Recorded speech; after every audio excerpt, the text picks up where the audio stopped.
Memories are tricky. At their best, memories are exciting. Freeman hits the ball to right field. She is gone! Dramatic. Start the party, Los Angeles! Your Dodgers have won the World Series! Heartwarming and emotional. One-of-a-kind player!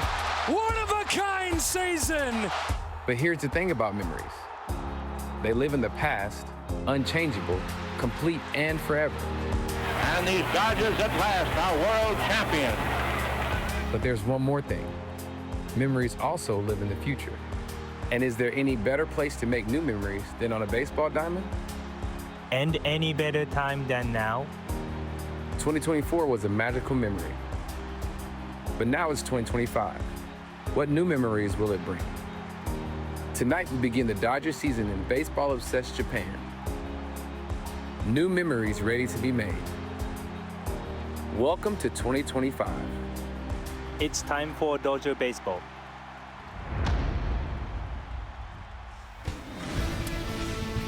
So we're just about ready for first pitch. The Dodgers and the Cubs starting the 2025 season in grand fashion here at the Tokyo Dome in front of a sellout crowd.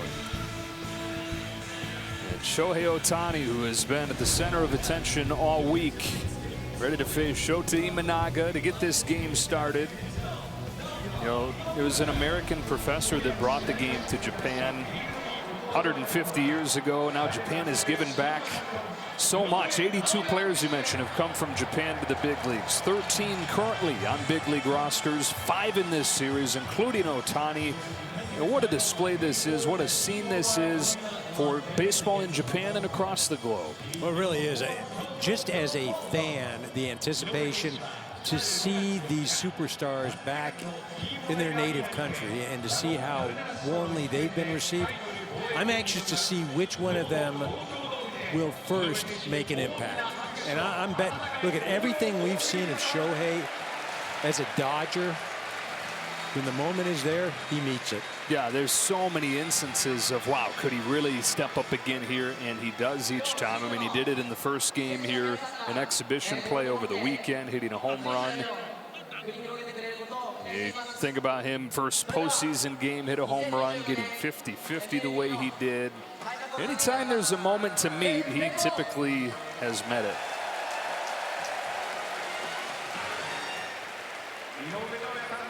So the Dodgers beginning their title defense, looking for a third world championship in 6 seasons, trying to become the first repeat champion since the Yankees from '98 to 2000. And it's Ohtani to lead things off against Imanaga.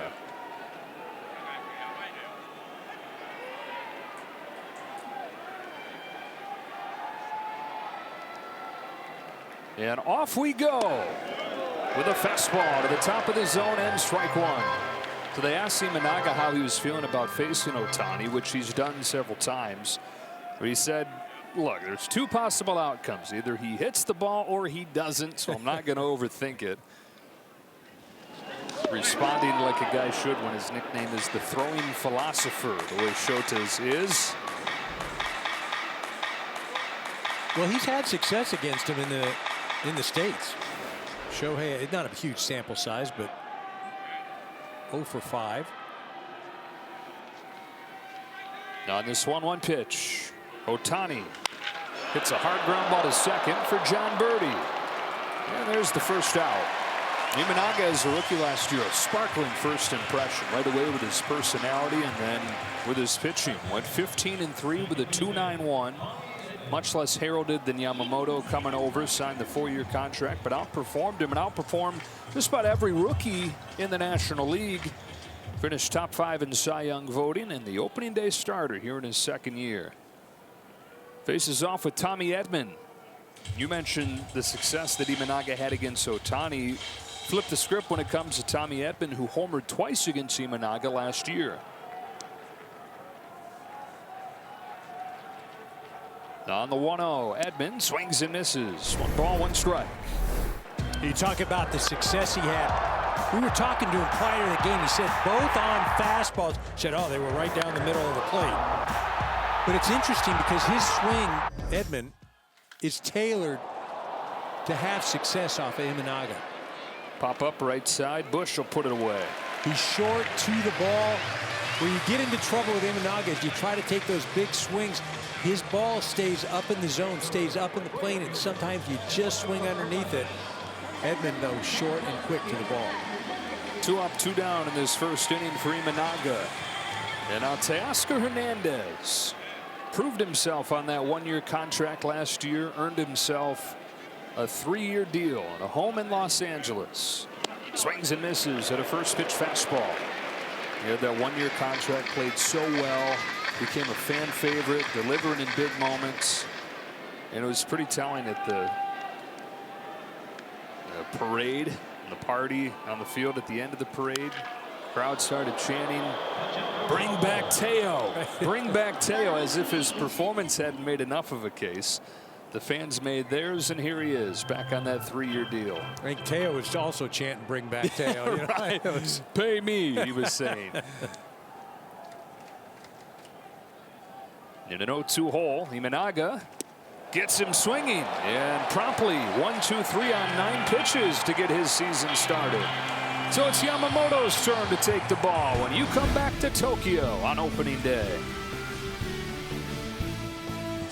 Here is the 26-year-old from Bizen, Japan, Yoshinobu Yamamoto, in his 2nd season with the Dodgers, the opening day starter back in his home country. And before he even gets the season started, we got a little pitch comm malfunction there. You know, there was some talk prior to coming here whether they were going to be able to use the pitch comp. Straighten it out. Now Bill Miller calling a violation on that. Wow, coming out hot. Yeah, right. No grace here? I mean, come on, Bill. All right, so 1 ball, no strikes. And now Bill Miller's shouting over to the Dodger dugout. I guarantee you they're shouting at him first, right? Yeah. That's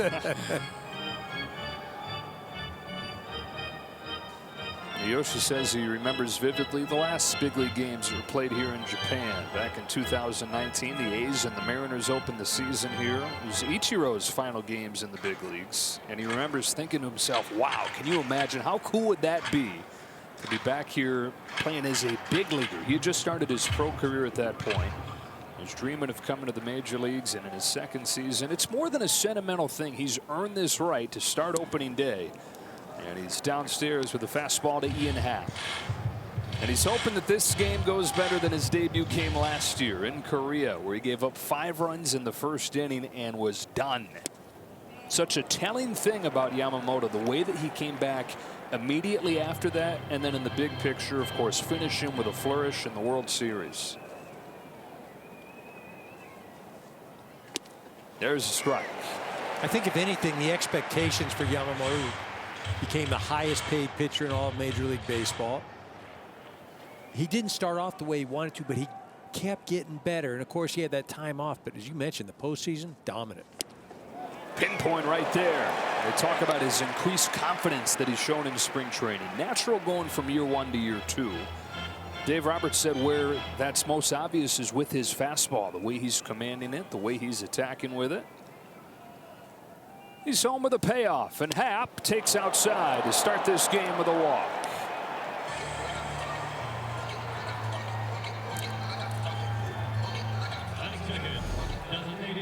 What's he got? Well, this is what he's got. He's got that splitter. He loves that thing, the 4-seamer. Splitter is really the put-away pitch. 4-seamer he throws about 40% of the time. Likes the curveball, will mix in the cutter. But the splitter and curve are really the off-speed pitches that complement that fastball. Good hand for Seiya Suzuki, who fouls off the first pitch heater out of Arakawa, Japan. In the northeastern part of Tokyo, 9 pro seasons in Japan. Perennial all-star. He was the cleanup man for the national team and has come to the big leagues. Some time has flown. He's in his 4th year already. And after an up and down rookie season, when he's been on the field, he's been top 10 best hitters in the National League. Yeah, he had a nice season last year, and it was interrupted by that oblique injury. The 1-1 from Yamamoto breaks his bat. A little teardrop up the middle that's caught by Miguel Rojas. Sawed him off right there for the first out. So far early on, Yamamoto really throwing the ball. 97, 98 miles an hour. See, this ball just runs in on Suzuki's hands. That's the first impolite thing I've seen in the week we've been here. Right. What wonderful hosts the people of Japan have been to these two traveling parties. Played the exhibition games over the weekend and getting the real thing going tonight. Here's Kyle Tucker, the Cubs' big addition this offseason.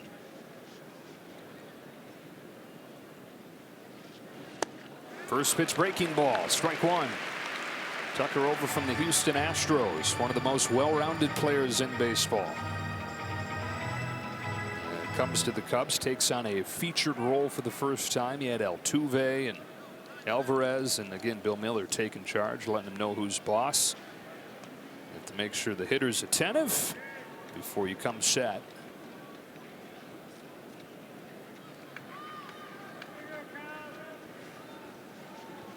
Runner at first, one away. Yamamoto's 0-1 pitch. At the knees, strike two, 97. It's one of the things, if you watch the exhibition games, that you probably picked up on right away, and that is the hush that falls over the crowd before the pitcher delivers. Takes the sting out of it. Bounce back to Yamamoto. Thought about going to second. Settles for the out at first. Two gone and Happ into scoring position. Good job by Yamamoto just to take the easy out, not trying to make the great play. Early on in the ball game, you're just trying to get out. He's got two of them in this first inning and now faces the former Dodger, Michael Busch.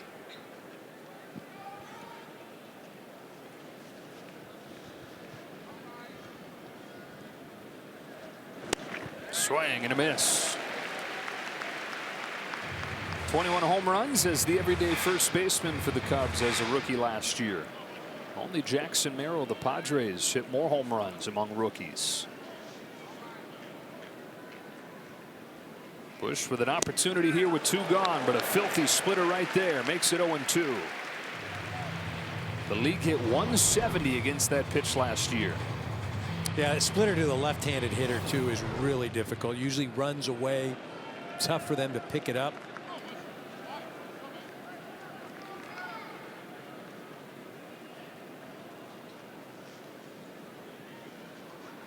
Back-to-back splitters to start Busch. 0-2. If it ain't broke.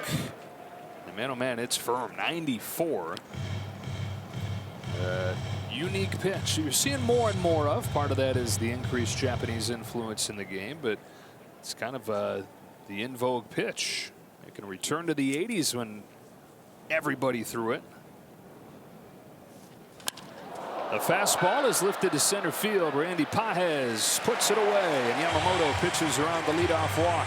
After an inning in Tokyo, no score.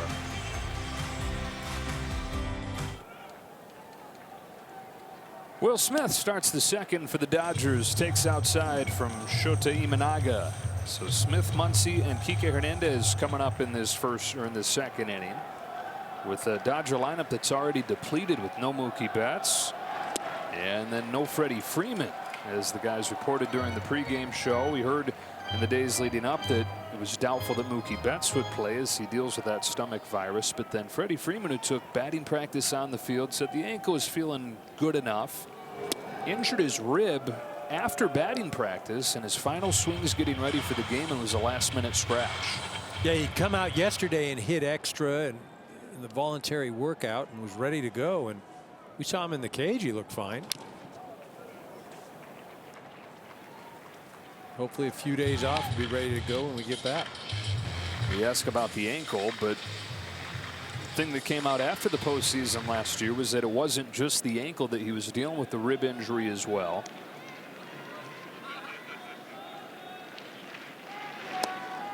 Smith has worked the count full.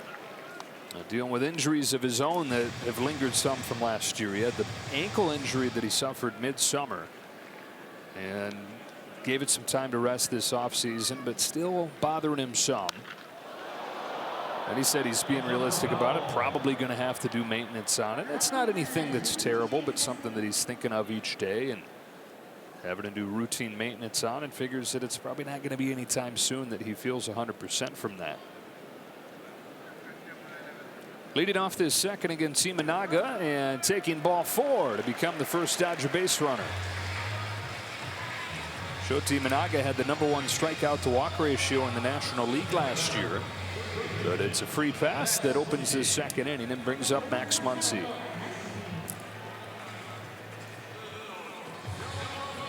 Max had an injury-riddled 2024 season, missed half of the year with that oblique and rib injury. Checks the swing, fouls it off here. Came back for the postseason, hit 3 more home runs. The record-setting championship series against the Mets, where he did his best Barry Bonds impression, reaching base 17 times, 12 times in a row at one point.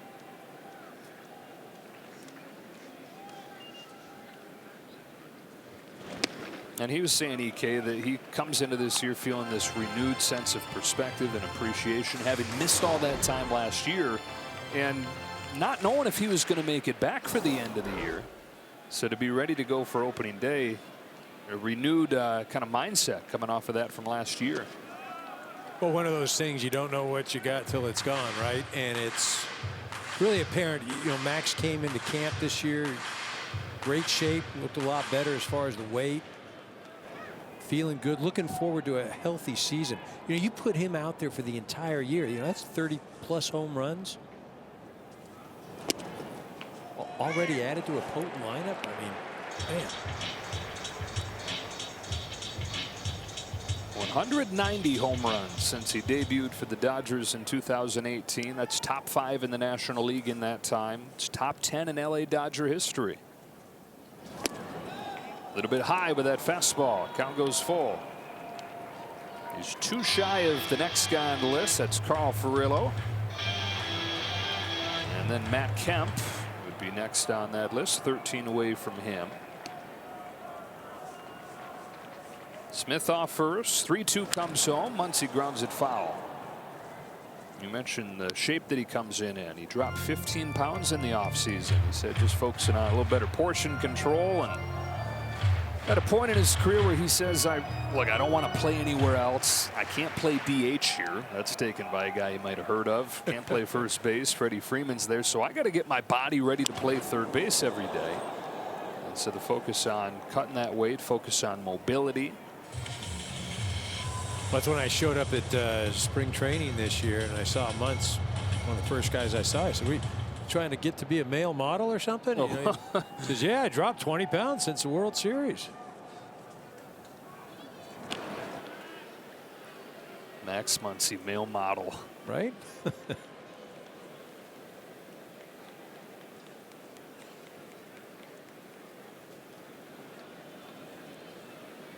Smith started the inning with the walk. Muncy has worked along at bat here and takes a walk of his own. So that's back-to-back free passes from Imanaga, who rarely issues them.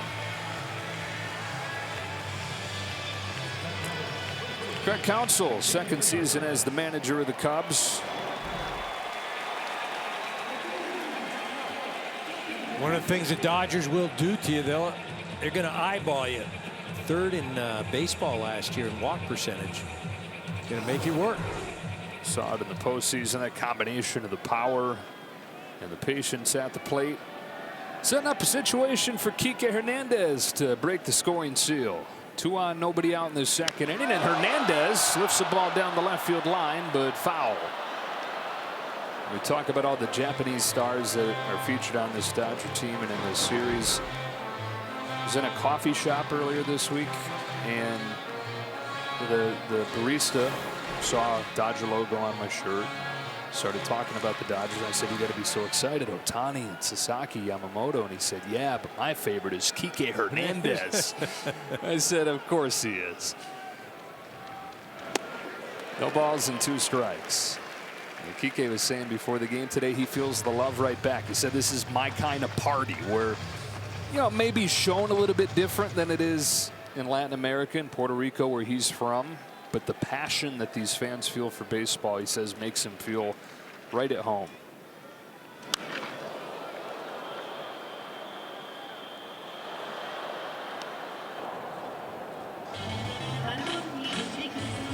Finds himself playing first base here on opening day. Good thing he brought that glove. Freddie Freeman scratched at the last moment. Hernandez at first, where he played 7 games last year. Versatility, the calling card. Postseason, the calling card. Both big reasons they brought him back yet again.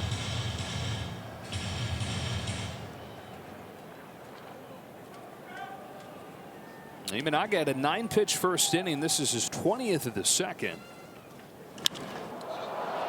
And it's popped into shallow right field. Bush is out there. Infield fly rule in effect, and Hernandez the first out.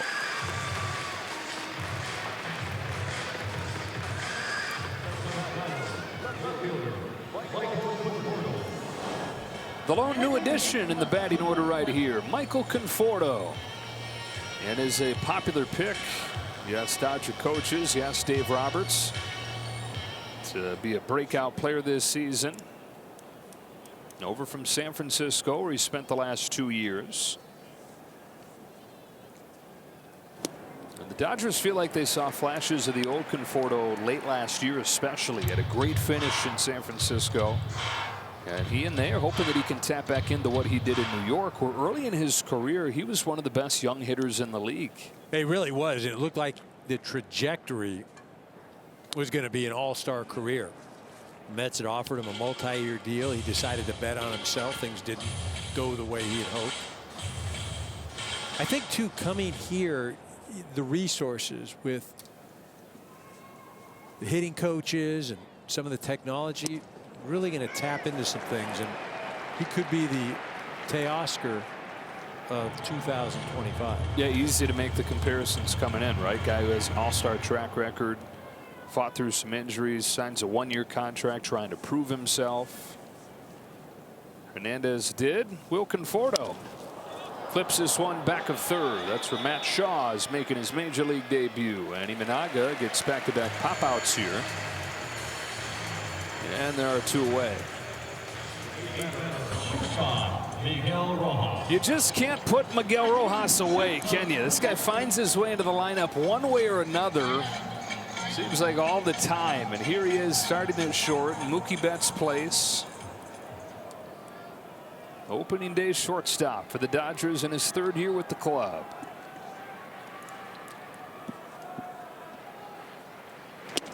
Attacks the first pitch, comes up empty. Talking to him before the game and just kind of joking around about how, you know, he signs a contract and with the anticipation, I'm going to be a role player. And, you know, last year, a ton of games at short. And here we go. He's going to be starting the first 2 for sure at short. Going to have to renegotiate.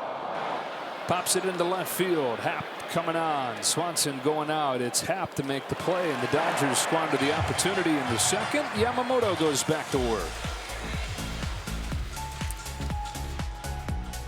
You know, the Dodgers are the major league high. 3 players hailing from Japan. You gotta take a long trip to get to their hometown. It's about a 3-hour bullet train ride up to where Shohei Ohtani's from. It is a haul to where Yoshinobu Yamamoto's from, down in Bizen, Japan. You either take an 8-hour car ride or a 6-hour combination of trains and buses to get down to his hometown, which is known for its pottery industry. You can even find some Bizen pottery right in Tokyo. Breaking pitch lands for a strike, quickly 0-2 ahead of Matt Shaw. After that first walk to lead off the game, Yamamoto has just been on fire. Super efficient, landing the fastball and the off speed. And downstairs for this one to Shaw. That splitter's at 93-94. Averaged about 90 with the splitter last year. I think he's cranked up at all making this start. He's amped up, no doubt about it. Home with a 1-2 to Shaw, and it is another firm splitter, channeling those butterflies better than he did in Korea last year, which he said was a big learning experience for him. And something, part of the scouting report as he came from Japan was how quickly he would adjust. And so many adjustments that these two pitchers had to go through last year to succeed. It's not just the increase in competition, but you've got a different mound, you've got a different ball, you've got travel over a much wider stretch.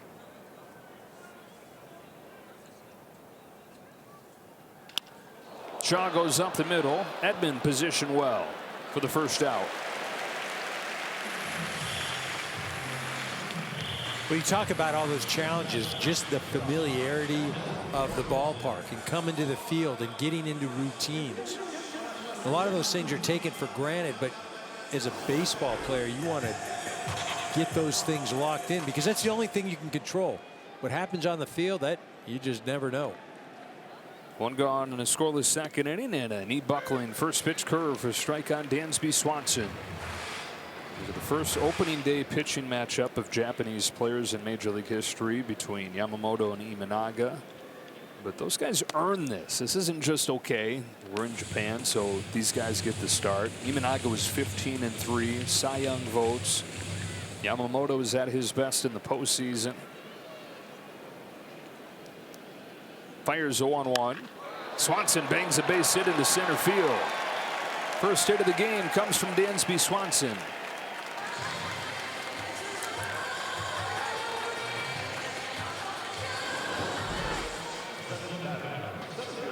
Just hung that curveball. You mentioned first hit of 2025. Just hung that thing up there. Swanson is a guy too. Yeah, he knows it wasn't where he wanted it.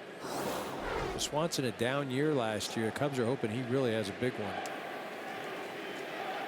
Pete Crow Armstrong, who is a fan favorite already here in Tokyo. They're chanting his name, chanting his nickname, PCA. They love the style of play. They love the flair. They love the hair. He's got sweet hairdo. And he said hearing his name chanted was the coolest moment of his baseball career. Wasn't his big league debut, wasn't his first hit. It was 5,000 miles away from home. Hearing these fans care who he is. Well, you know, and he's a kid too that he grew up, played at Harvard Westlake, from Sherman Oaks, but in all the youth leagues and, you know, when he was younger, he played on all the USA teams, and he's traveled, he's been overseas. When you mentioned it, he said this is the best experience he's had. Bouncing ball to second. It would be tough to turn two with his speed. They go to first and get the sure thing. Into scoring position goes Swanson. Two gone in the second. So the Cubs have had a runner in scoring position in both innings so far. Yamamoto will try to pitch around it again as the young catcher from Panama, Miguel Amaya, stands in.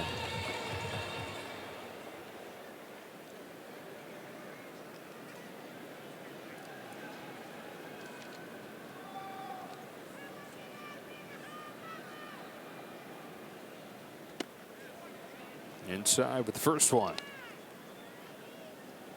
Ohtani due up second next inning. 9-1-2 coming up for the Dodgers. On 1-0, Amaya cuts and misses. Man, it's eerie how quiet it is for the pitch. It's almost like you're at the golf course. Yeah. Somebody's up at the plate. Bottom of the second. Smack towards right center field. Headed for the gap. And the Cubs get on the board first. Miguel Amaya scorches a double to score Swanson. And it's 1-0 Chicago.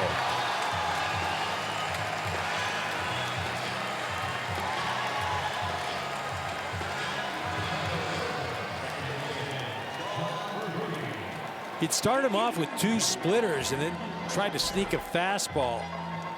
Just left it out over the plate. He had thrown some fastballs to right-handed hitters, especially Suzuki earlier on, that just ran in on the hands. And this one just got too much of the middle part of the plate.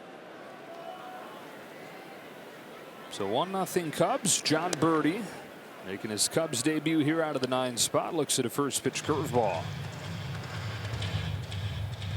Longtime Marlins utility man who went to the Yankees last season. And now to the Cubs, starting at second base. Nico Horner missing this series, recovering from forearm surgery. They'll have him ready to go before too long, but it's Birdie getting the starts here in Tokyo.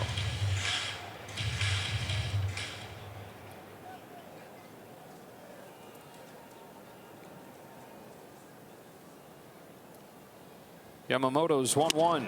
Swing and a miss at that splitter again. 1-2.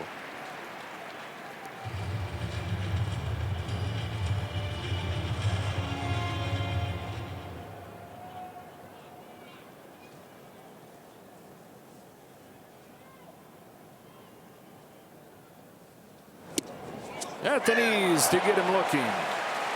Cubs strike first though as Amaya drives in Swanson. Chicago 1, the Dodgers nothing, but Shohei Ohtani due up second when you come back.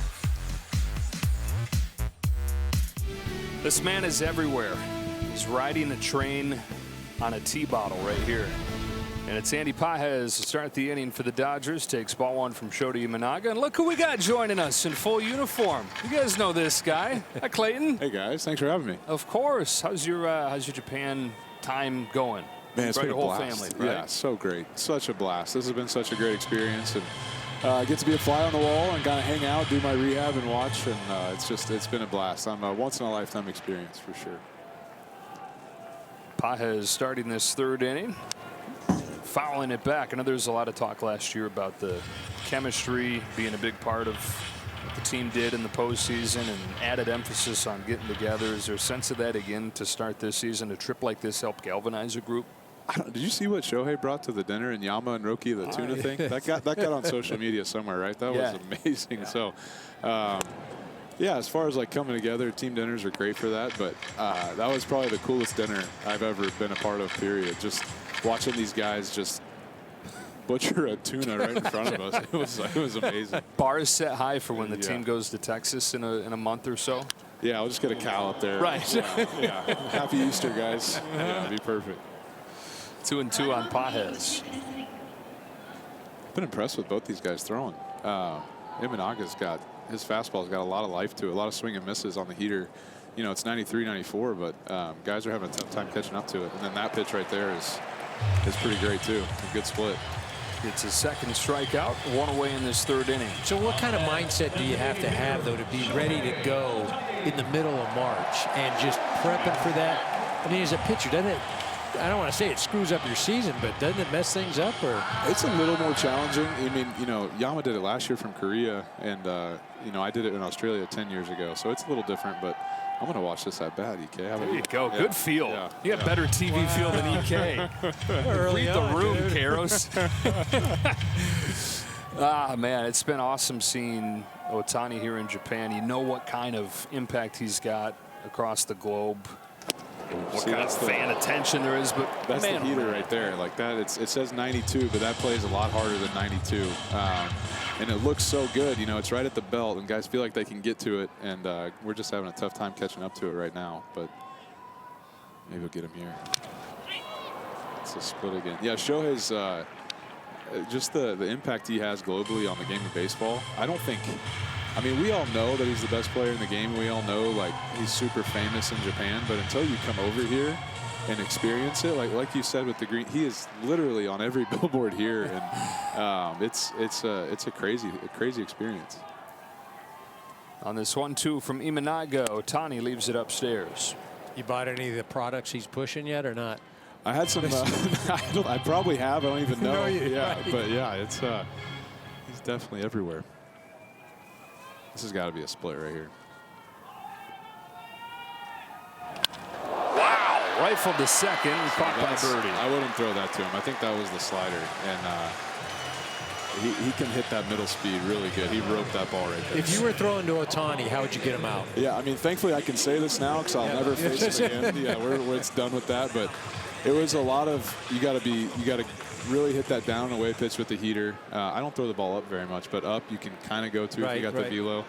But the middle speed pitches like the sliders, changeups, stuff like that. So I threw him curveballs. I didn't throw him a ton of sliders. And you know, you leave that 85, 88 mile an hour pitch in the middle of the zone. It's a good chance it's over the fence for sure. Tommy Edman here with the bases empty and 2 away. This is a good matchup for us. Tommy's got a real flat swing, and Imanaga throws a lot of heaters up. And so Tommy got him a couple times last year. I heard the guys talking. So I bet he sees a little bit more off speed than most of our guys. That's what Tommy Tanks does, right? He was hitting cleanup that day, homer twice. That was a good swing. It was a split, though, but hit that one hard. Third, and that's a 1-2-3 30. You gonna stick around and talk a little Yamamoto with us? I love to. Let's love do to. it. Cubs have a 1-0 lead as we go to the bottom of the third inning. Game 1 of 2025 here in Tokyo. Top of the order for the Cubs, Ian Happ chops the first one that he sees. Yamamoto has it ricochet off his glove, and Rojas throws late. And so Happ's on to begin this third.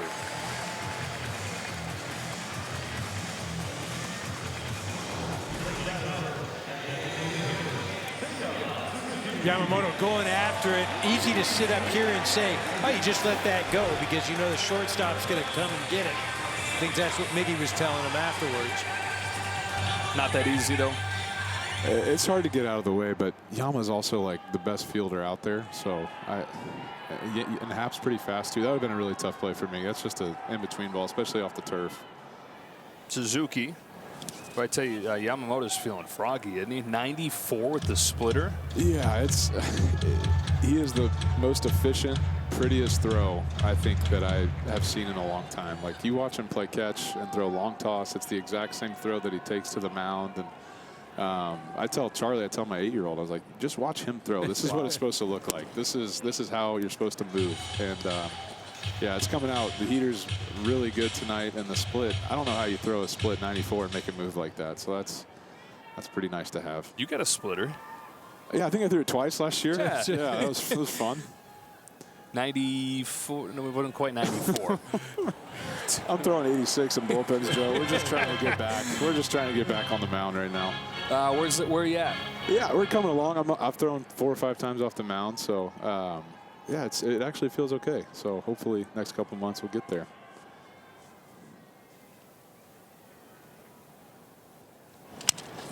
God, Cracked his bat again. He's ruined 2 of his bats. So I think he's throwing 2-seamers to righties. If I had to guess, that ball's running a little bit right running there. in. The only one that he left out over the plate was Amaya. And he tried to run it in, but that thing is just eating up bats. Yeah, I didn't even know he had that. I was talking to one of our pitching guys, Connor, down there, and told me that he's throwing the runner to righties, and that's really tough to cover when you're trying to stay on everything else. I saw you got to play catch with Yamamoto and with all the was it before one of the exhibition games? Yeah, they let me know I wasn't ready yet. Watching catch with Yamamoto, like he was back at the cannon sign in right center, just firing balls on the line with no effort, and I was just breathing out of my mind trying to make it halfway there. I needed a cutoff man. Right. So, but it's really fun to watch him play catch, and Yama's a great dude, awesome to have on our team. Kyle Tucker with a runner at second and 1 away, leaves that one upstairs. I was going to ask you for a little window into his personality. We get to see it some, but what's he like inside the clubhouse? He's a lot of fun. He likes to have fun. He likes to hang out with the guys. I think he's a lot more comfortable this year. You know, I can't imagine going to a new country and learning everything and trying to pitch on top of it. So, you know, and he got hurt last year too. So there's just a lot of stuff last year that he was working through, and for him to come back the way he did in October and have a full off season and now get to know the guys that much better. I think we all really appreciate Yama. I think he's had a lot of fun with us in the clubhouse, and he likes to joke around, have a good time, and so it's fun. Behind Tucker, 2-1. Happ at second, 1 away. One misses outside. Have you messed around with the Japanese baseball, and how different is it if you? Yeah, I have felt it a little bit. It's definitely smaller. It feels a little bit tackier. It's a good ball to throw, for sure. Yeah, good ball to throw. I don't know if the hitters would love it, but it's a good ball for us for sure. That's a good one. That's a good one. Yeah, because to your point, it's not just coming and facing. We were talking about this a little bit earlier, the increased competition, but there's all those changes within the big change that he had to get through last year. Yeah, and we're seeing, you know, Roki's going through it too. It's just, it's a hard transition period, but, you know, our guys know how to help him get through it. And gosh, that's such a hard pitch to hit. Leaning on it. That's a great hitter right there that he gets to roll over for the second out. To third goes Happ.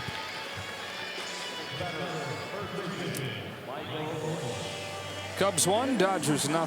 Bottom of the third. Michael Busch comes up. How about the hush that falls over the crowd before the pitch is delivered? It's kind of eerie, isn't it? It's like we're at a golf event. Yeah. I feel like I have to talk low too. No.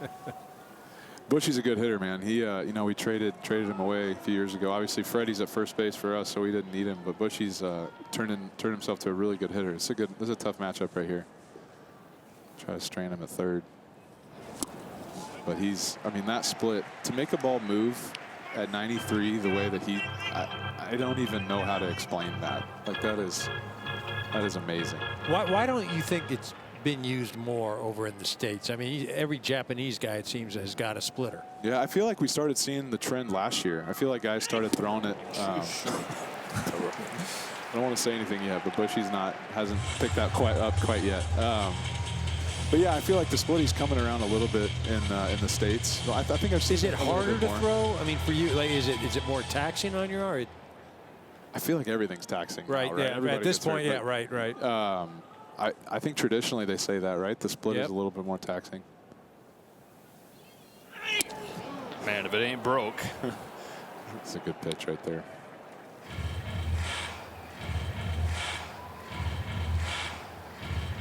It's tough to go heater here. I don't know what Yama's going to do. Throw 4 in a row or 4 in a row. If you want another one, I would.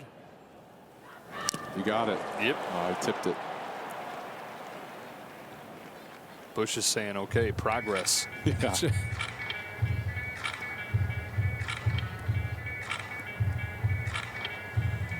I do 5. You give the hitters too much credit sometimes. It's Go hard one more. Right. I keep throwing like. It's hard as a pitcher to throw 5 really good ones. You know, like right. You play your odds, but you throw 5 perfect ones in a row. That's hard to do. So see what happens. Yeah, see, he kind of flared that one out a little bit. So, but EK, you're sitting there as a hitter saying, "Please, I don't give care me a how hard it fastball." is. Yeah, I'm not going to hit the splitter. I'm not hitting it. I mean, to Kirsch's point, you know, if he hangs something, I got a chance. But I think curveball feels good to me right here. I don't know if Bushy hits curveball, but I think that was the slider. That was the slider. That was an interesting one. I haven't seen that too much so far. Especially to lefties, right? He doesn't really throw the slider to lefties. Bushy must hit curveball. That's my call. I don't know for sure, but 3-2. Back to the splitter. Yeah, I had to. Yeah, the 5th one came after you threw a couple other breaking pitches in there. Clayton, we appreciate you and enjoy the rest of your Japan trip. We'll see you again soon, okay? All right, thanks guys. Thanks, fun. Chris. Appreciate it. World Champion Dodger Baseball on Sportsnet LA is brought to you by Lexus. Experience amazing. Back at the Tokyo Dome. Open in the late 80s. They mounted it after the Metro Dome in Minneapolis. Teoscar Hernandez slaps the first pitch from Imanaga foul. 50-some thousand capacity. Jam-packed. It is a tough ticket. Even the practices were tough tickets to get. They sold 12,000 of them. They went in a blink. No balls and 2 strikes on Teoscar Hernandez. Even if you came over here willing to spend a bunch, it's still hard to find tickets because if you got them, you're not giving them away.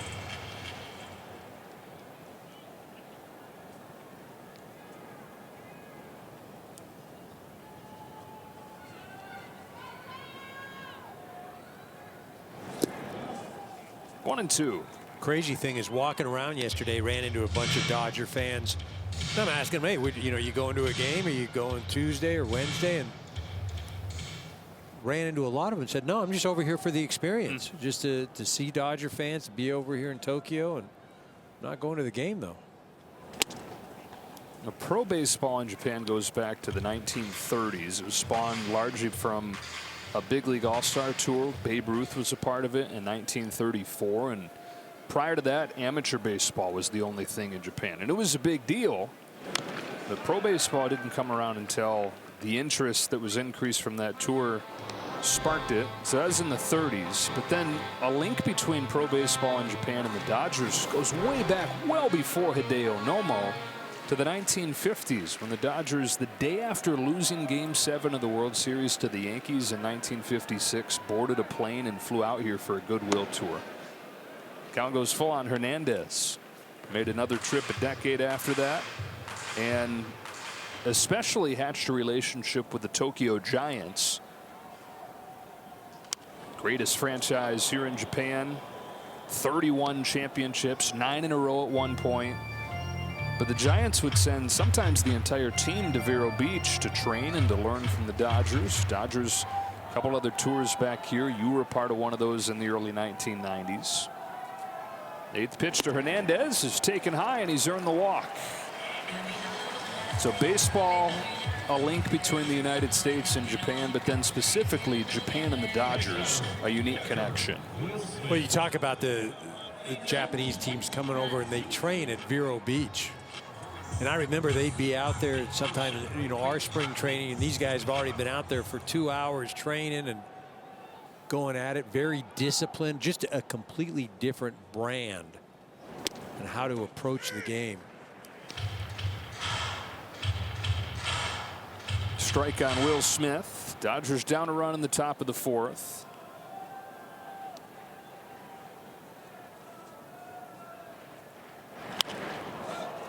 Pop up on the right side. Bunch of those induced by Imanaga. Often is the case. Highest fly ball rate in baseball. And it was one of the worries with him coming over from Japan. Could he keep the ball in the park? And fortuitously, his first year at Wrigley Field, the wind blew in more than folks around there say it has in years.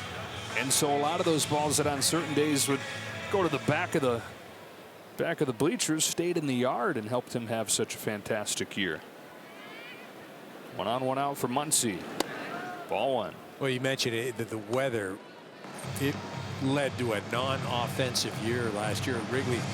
Imanaga still gave up 27 home runs. 1 of every 5 hits that he gave up was a home run, even with the wind blowing in. 1 ball, 1 strike. Wrigley was the second best pitcher's park in baseball last year.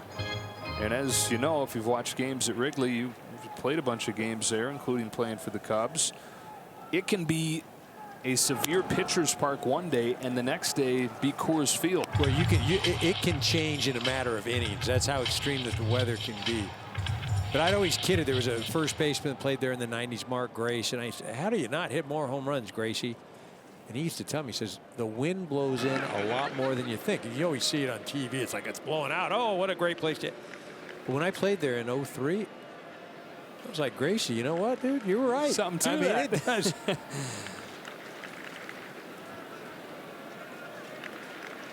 Imanaga with the 2-1 pitch in the dirt to Muncy. Ball 3. And a lot of it just how you luck out. What days? It's not like last year was a windier year in Chicago. It's just the days that they had home games, those 81 days, happened to be more of them where the wind was blowing in than when it was blowing out. It's kind of luck of the draw. Whether that's good luck or bad luck depends on your perspective, your position. Yeah. Caught the corner, 3-2. Well, that's a crazy thing. You know, the Wrigley pitching, as you mentioned, was very good last year, but how much of it was weather related? Well, the offense went from one of the best in the league to one of the worst. Taken high for ball 4. And Imanaga, who we mentioned had the best strikeout to walk ratio in the National League last year, has a new career high 4 walks over the first 3+ innings. And a visit from Tommy Hotovy, the pitching coach.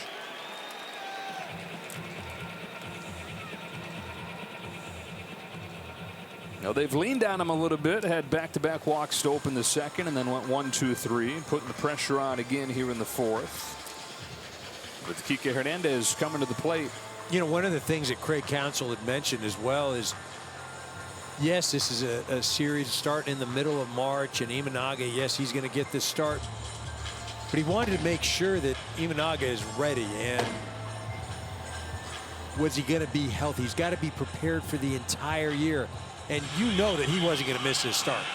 By all means, he was going to be out there. And this is a little unusual. You mentioned 4 walks already. Again, one of the best control guys in all of baseball. You got the early season. Of course, you're going to have. It'll take you some time to ease in. You wonder about the magnitude of this. And that's the thing. He said before the game, he takes the mound thinking about all the Japanese players that came before him, helped him have this opportunity, and he said that this will be the biggest moment of my baseball life. No wonder Hernandez is lifted to center field. Crow Armstrong goes back, shy of the track. He's got it. First and third with 2 away.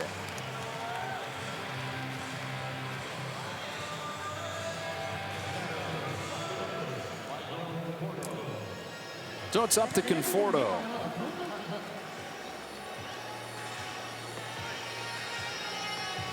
Initially, Conforto wasn't in the lineup. He was a late addition with the trickle down of Freddie Freeman getting scratched. Hernandez went from left field to first, and Conforto finds himself in there. And against left-handers last year, actually was the best that he's ever been. Hit .285 and had the highest slugging of any left-handed hitter against left-handed pitching in the National League. Plays off 1-0.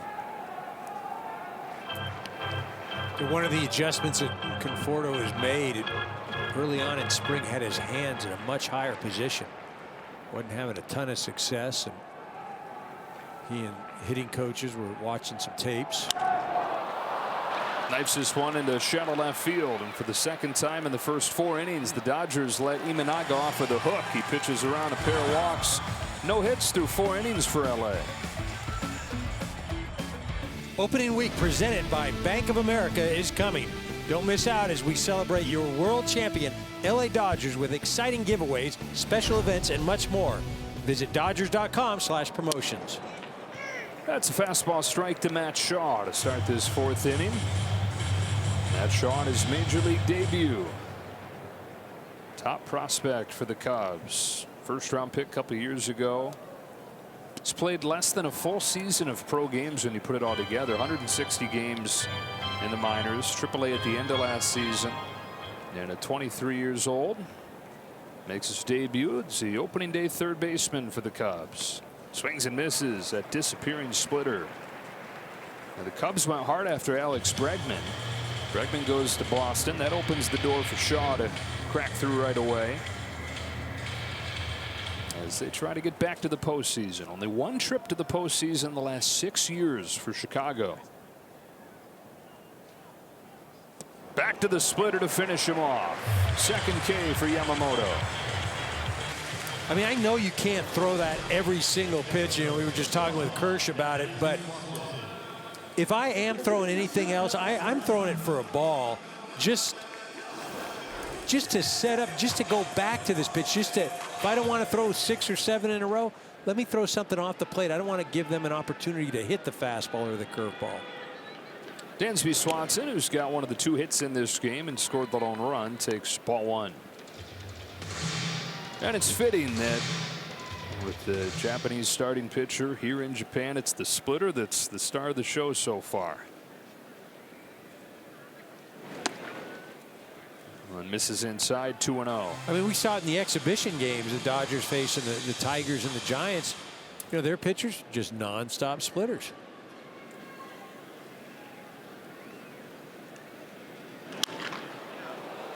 With Hideo Nomo is the fork ball. He would tape a ball between his fingers as a kid and go to sleep and hope that it would stretch his fingers out and help him prepare to throw that pitch. But a very popular pitch in Japan. Was for a time in the big leagues. Then it was one of those things where a couple guys that threw splitters that got hurt and you connect the two and it goes away. But then what teams have found is that when you look at the StatCast data and you dive into each individual pitch, the splitter is the hardest pitch to hit. Now, is that because guys don't see them? But there's been a return to that pitch surge in the last few years as they've gotten that data. More and more guys have adopted as part of their repertoires. Well, it'd just be interesting to see, you know, longevity, how guys that throw it often, you know, how long do they stick around? And there's going to be some anomalies that, you know, hey, a guy had a 10-year career and that's all he threw. But I remember that the Giants were the first team to start throwing a lot of them. Roger Craig, whole staff in the late 80s, baby, yeah, right. And then it just, that was it. Guys had a lot of arm trouble, and that was the end of that. Well, the Cubs had a great closer in Bruce Sutter, who's known for his splitter.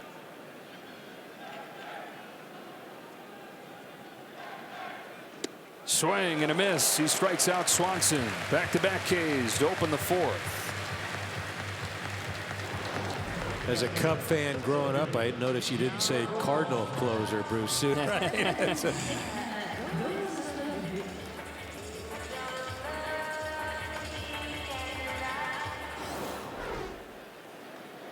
Cubs 1, Dodgers nothing. Last of the fourth. Yamamoto to Pete Crow Armstrong. Slaps a ground ball up the middle. Rojas is there. And a 1-2-3 fourth inning. First clean inning of the game for Yamamoto. Dodgers looking for some offense. World Champion Dodger Baseball on Sportsnet LA is brought to you by your Southern California Toyota dealers. An historic day for Japanese baseball. First opening day pitching matchup of Japanese players in big league history. And this right here is Sunetaro Moriyama, who's the first star pitcher in Japan back in the early 1900s. He embodied a lot of the things that Japanese people admire and is a big part of the baseball culture, and that is working hard to develop yourself as a player, develop your spirit as much as your skill. And Moriyama would work on his fastball, work on throwing hard by throwing a ball into a brick wall, and he did it so often that he carved a little divot into the brick wall as the years went on. Ben Brown is on to replace Imanaga.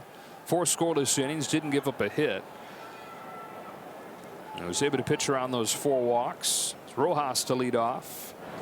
And one other thing on Moriyama, he worked on throwing hard by throwing at a brick wall. He worked on his command by lighting a candle and trying to blow the candle out with his accuracy. Chased up there, 0-2. I'm not sure that's coming back anytime soon, right? That's certainly novel.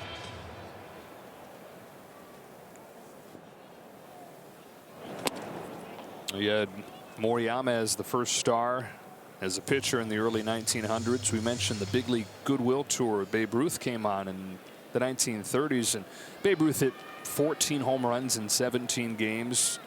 Big league players just absolutely dominated as Rojas goes down on strikes for the first out of the 5th. But the one shining light for Japan was a pitcher, and Eiji Sawamura on that tour. Babe Ruth, he was excellent, but Sawamura, one game, 18 years old at that point, struck out Babe Ruth, struck out Lou Gehrig. A ball on Pages.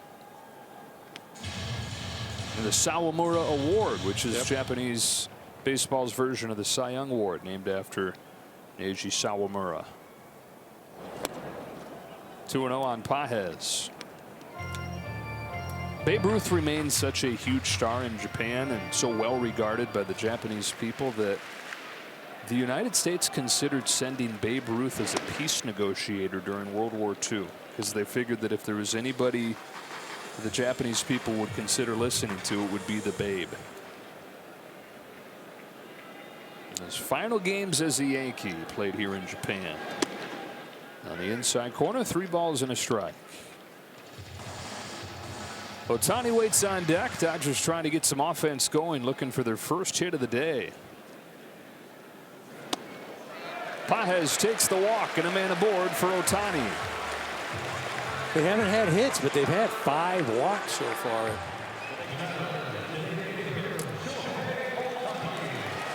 Speaking of Babe Ruth, right?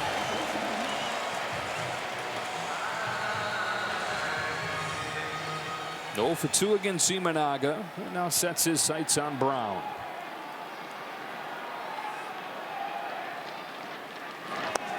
Takes a rip and comes up empty. The oohs and ahs with every swing. The hush falls over the stadium, but then no matter what he does, gasps from the crowd. The anticipation. And another swing and a miss, 0-2.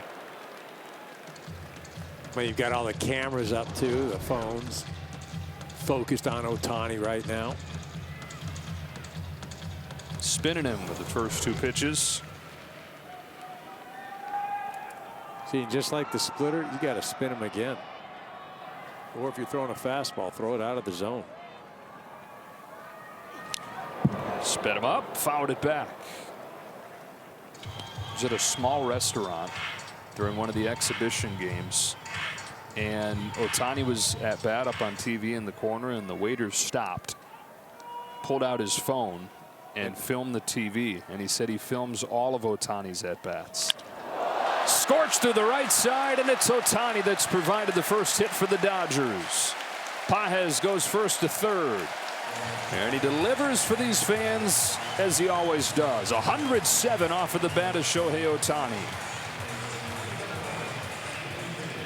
Hope the waiter had his phone out to capture that hit.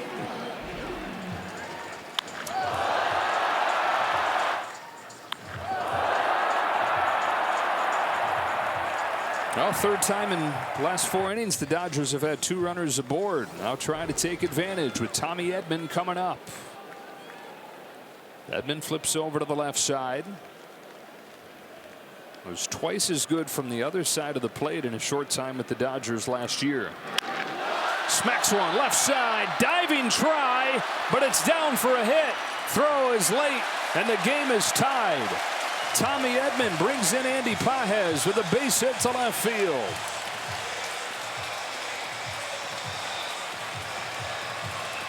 Well, they go 4+ innings without a hit, and then get 2 of them on back-to-back pitches. How about Tommy Edman just continuing right where he left off in the postseason? Doesn't waste any time.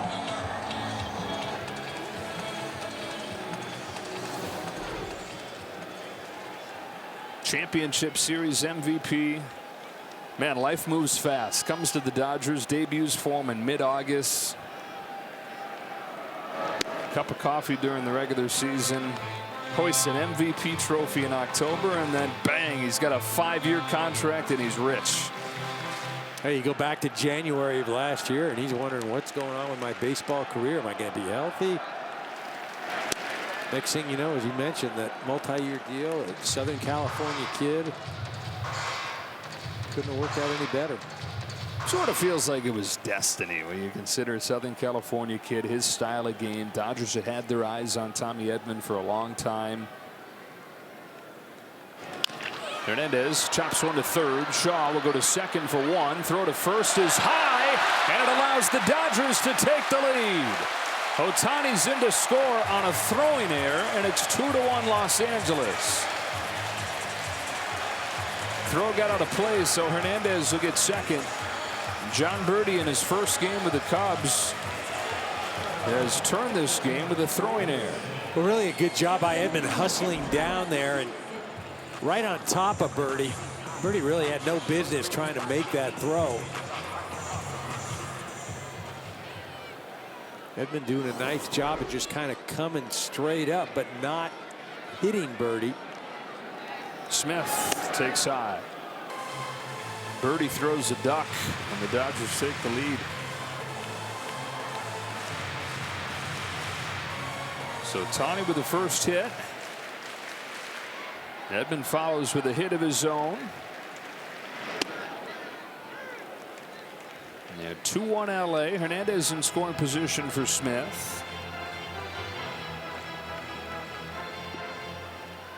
It was walked and popped out.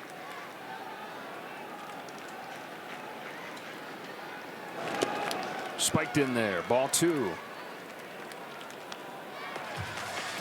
Yeah, he's the other one, Will Smith. He got off to a great start last year, and you mentioned the injuries and just could never get going again. But you know, the combination of Will Smith and a healthy Max Muncy, add those two to this offense, man. It's been the same arc the last 2 years for Will Smith. Great first half, named an all-star, but then an injury playing a big role in it, and also the tolls of catching not nearly as good in the second half. Went around there, count goes to 3-2. He was an all-star last year, but then in the second half hit just about 200. Had the ankle injury midseason. that wound up being a bigger deal than he was letting on. Not many people even knew about it as the regular season went on. Struggled in the postseason as well. Digs this one out. He's got a base hit to left center that'll bring home Hernandez. 3-1 Dodgers as Will Smith knocks in his first run of the year. Getting jiggy with it in Tokyo.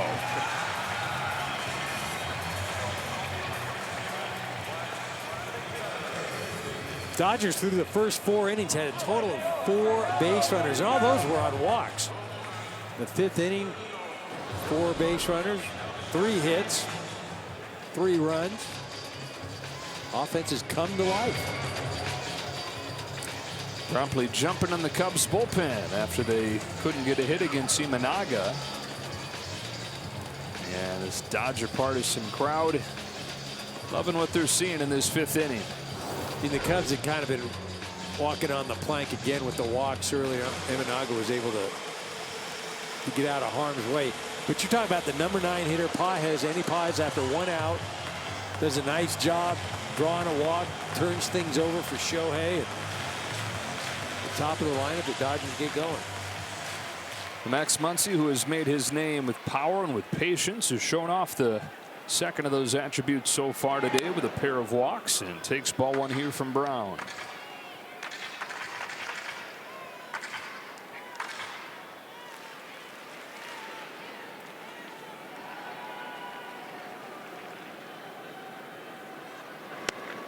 Inside corner for a strike.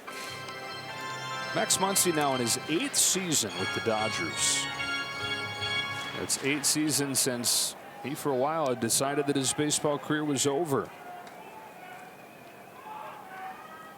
The A's cut him loose, and he sat there with the decision: am I going to go play in Korea, where he had a contract offer? Am I going to take a minor league offer somewhere? He had talked with Farhan Zaidi, who was with the Dodgers at that point, and is back with the Dodgers, by the way. But that was going to be a minor league deal, and he's thought, I don't know, my heart's not in it anymore. So he decided that he was done, and then, okay, maybe I'm not. But the deal in Korea was gone at that point. He had told them no. So he had to reach back out to Farhan and the Dodgers and say, okay, I'll take this minor league offer. I'll go play where you need me. They said, well, it's probably going to be Double-A. He said, fine, I want to give this one more shot. Winds up being Triple-A to begin the season because of some injuries. Was in the big leagues way faster than he ever thought he would be again, and has not gone back. Now 8 seasons with the Dodgers.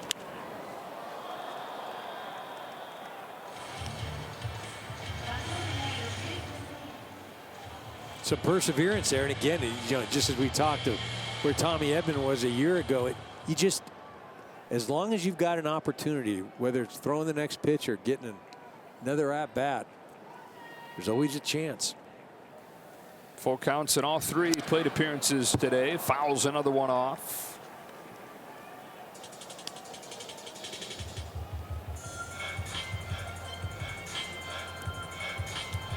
Dodgers breaking through here in the top of the 5th inning. Another walk in their first 3 hits of the game. Another 3-2 and another foul ball.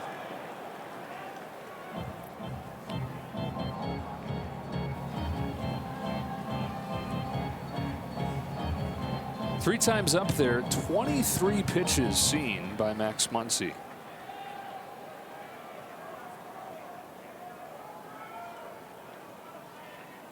Another head start for Will Smith over at first. Another payoff to Muncy, and this time Brown gets him. Dodgers crack through, and Ohtani's right in the middle of it, providing the first hit of the season. Halfway home in Tokyo, 3-1 LA. Suit up this season at MLBshop.com. Check out the largest selection of authentic jerseys, caps, hoodies, t-shirts, and more. Visit MLBshop.com, the official source for your Dodgers gear. Dodgers gear all over Tokyo. Yamamoto back out there for the 5th, pitching with the lead for the first time. It's Miguel Amaya on a bounce to short. Miguel Rojas. Always fun to watch Rojas play defense. 1 pitch, 1 out for Yamamoto. And he has leaned on that splitter today like never before. Almost half his pitches have been splitters. That's by far the highest percentage of his career. Yeah, last year about 40% swing and miss rate. Tonight, almost 50%. And you look at both of these pitchers, the effectiveness of the splitter, 15 swing and misses. And if you notice, middle of the plate and down. Look at that. How about that? Doesn't matter where you put it. Kike Hernandez, his position in the hole, is able to pluck that one. 2 outs on 2 pitches. 2 nice defensive plays by the Dodgers. And again, as you mentioned, Kike, cat-like reflexes. Boom, staying down there and then hustling over. Said, I'll take it myself. Yamamoto's saying, let me do something.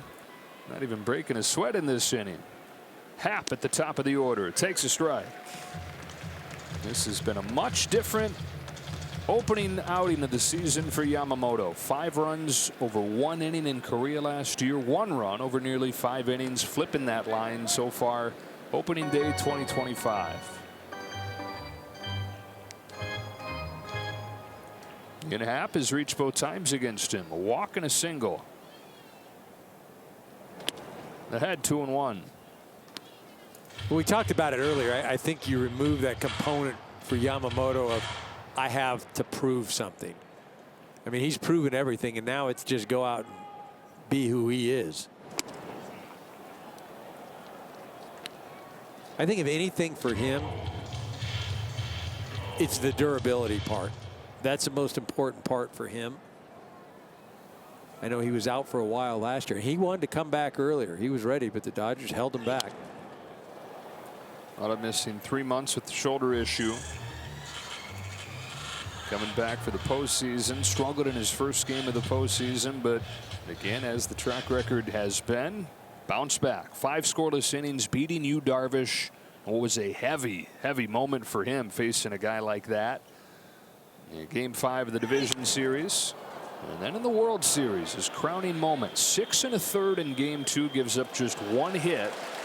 Juan Soto's home run at his best when it mattered most.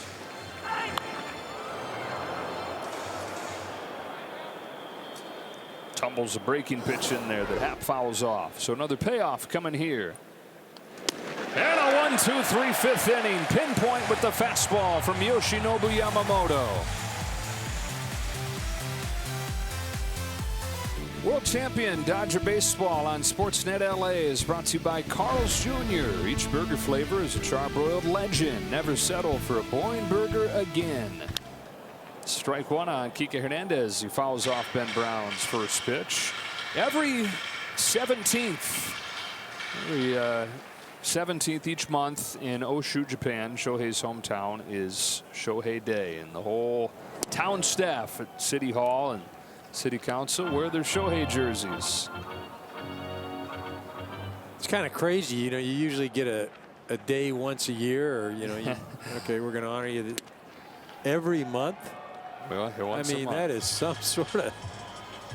And that was just yesterday. Those shots from his hometown of Oshu. It's been said that baseball is the proudest expression of Japanese character, Japanese culture of hard work and harmony, teamwork, team over the individual, selflessness. And there is the face of that expression. What a representative of all the great things about this country, about this sport in this country. Even if you take away the production, just the way he carries himself, the regal nature that he carries himself with. Hernandez chases, strike 3, 1 away in the 6th. And then you add the otherworldly, never before seen production. And we're seeing something that we've never seen before and we may never see again. Well, if you had to build, and I will say you build something to represent a country, any kind, every single quality this man has. I mean, I think the word you said, you used regal, that's it. Suishu Tobita was one of the legendary managers in Japanese baseball history and then went on to be a writer. He said baseball is more than a sport. It's the greatest expression of the beautiful and noble spirit of Japan. Ball and a strike on Conforto. It was introduced, we mentioned, by an American professor in the 1870s, and it came at an important time in the country's history. Forget about sports. Came at an important time in the country's history as Japan was emerging from centuries of isolation, beginning to modernize, welcoming in some Western concepts, and baseball became one of the vehicles for them to emerge and for them to express their culture. A chase and back-to-back Ks from Brown to open this 6th inning. And for so long, Japanese baseball people would tell you they have looked up at American baseball, have looked up at the big leagues as this thing that they're trying to strive to be like. And when you look at where we're at now, sure, Americans brought the game to Japan, but look everything that this country and baseball has given back to the big leagues and given back to America and to the world through that culture and through these star players. Ball on Rojas. Well, they've sent us arguably the greatest all-around baseball player to ever set foot on a diamond.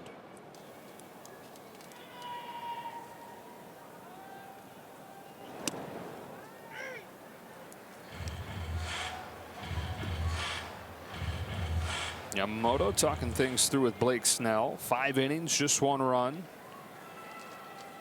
He's retired the last 9. Chopper left side, speared by Shaw. Spin and a throw is wide, and it gets by Bush. Rojas into scoring position.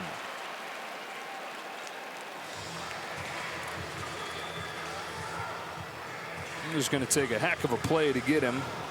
A wild throw and no shot. Yeah, Shaw trying to use the turf, get a bounce. You see his momentum taking him away into left field. He actually had time. He rushed that thing and again trying to bounce it, but let it way up the first baseline. Shaw mostly a shortstop in college, making the move to third base. It's a base hit for Rojas and then an error that allows him to take second and move into scoring position for Pages. It was Pages that started the rally last inning. Walking, coming in to score the Dodgers' first run. And trying to continue this little 2-out chance right here. And continue the inning for Ohtani. The day after Ohtani Day.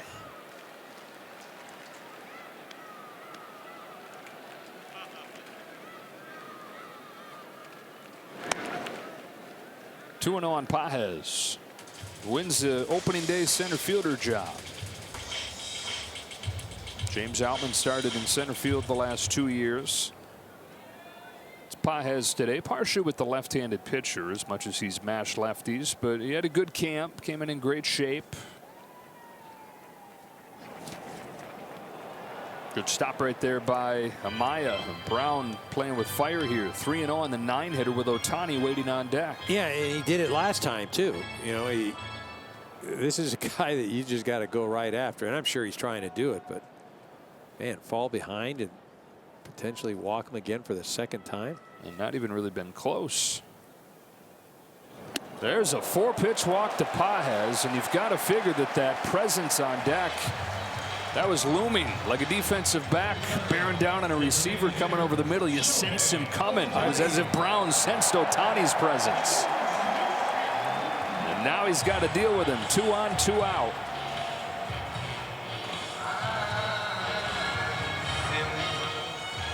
I think that also has something to do. You got a young catcher behind the plate. You have a veteran guy. You don't allow that to happen. First pitch from Brown.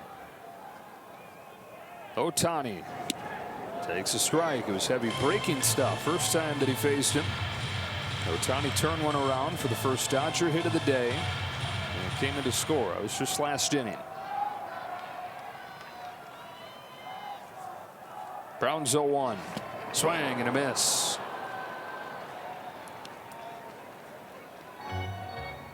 Ohtani, that otherworldly season last year. One of the knocks early on was that he wasn't hitting with runners in scoring position, but not only did he improve, he got to a point where he was automatic down the stretch. And an 0-2 hole here. couldn't lay off, and Brown, after the 4-pitch walk to Pages, delivers a 3-pitch strikeout to Ohtani.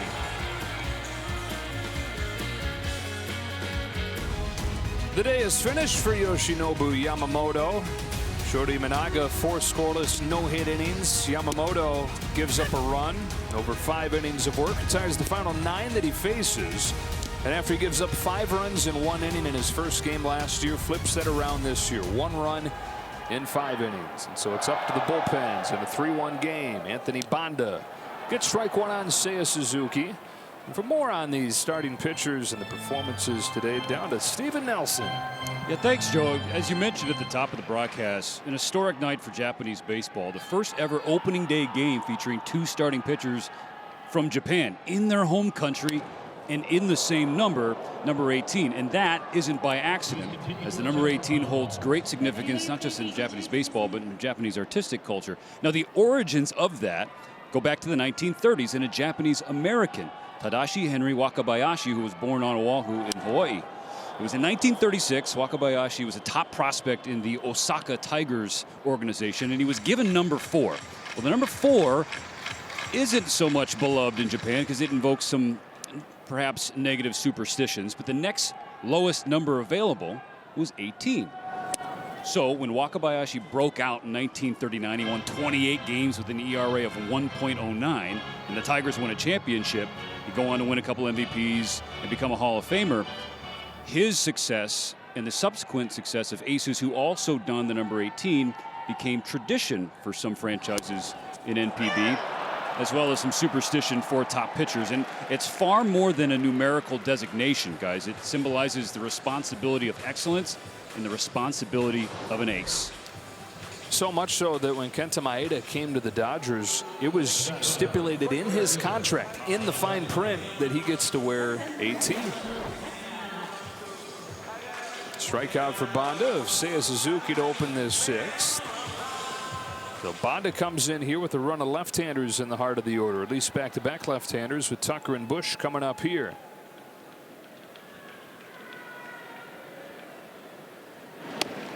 Anthony Banda went into last year with a 5.69 career ERA over 7 seasons with 7 different teams. He had never pitched in more than 25 games with one team in a season, and look at what he did with the Dodgers. 48 games, 2.80 ERA when you add in the 10 postseason games, zeros in 9 of those 10 appearances.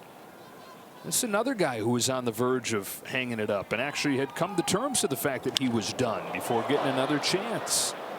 Yeah, it takes the sting out of this one against Tucker. Flied weakly to left field. Conforto puts it away.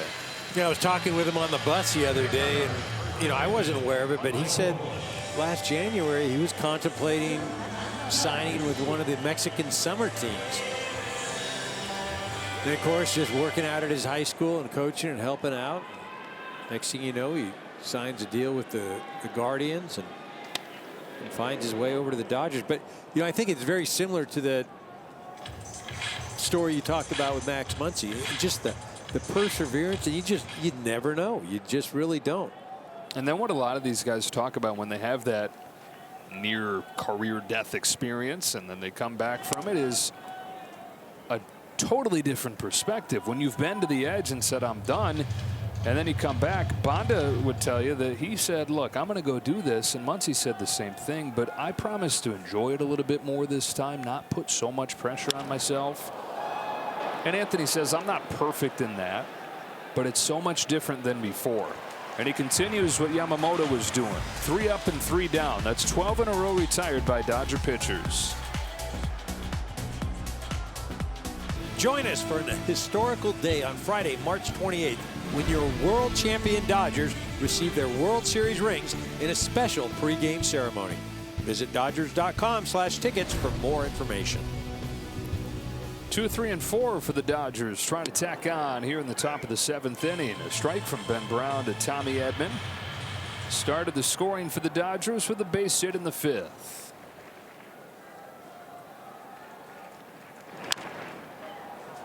Tommy last year, as he was trying to come back from the wrist surgery, and then he had the ankle injury mid-season. The other thing he was doing changing his diet. He was feeling like he was dealing with negative effects from eating carbs, and maybe there's a gluten allergy in there, so he started to shed gluten. Grounds this one off of Brown. Has worked a little gluten back into his diet, but said it's pretty hard to come here to Japan and feel like you can eat if you're not eating gluten. But it's amazing too, and he mentioned this, we were talking about the same thing, even if there's gluten in it and there's a bunch of carbs and it should be heavy, it sure doesn't feel like it once you eat it. I'm telling you, it's like you hear the stories. Hey, we go over to Europe and we ate whatever we wanted. We didn't gain any weight. We go over to here to Japan.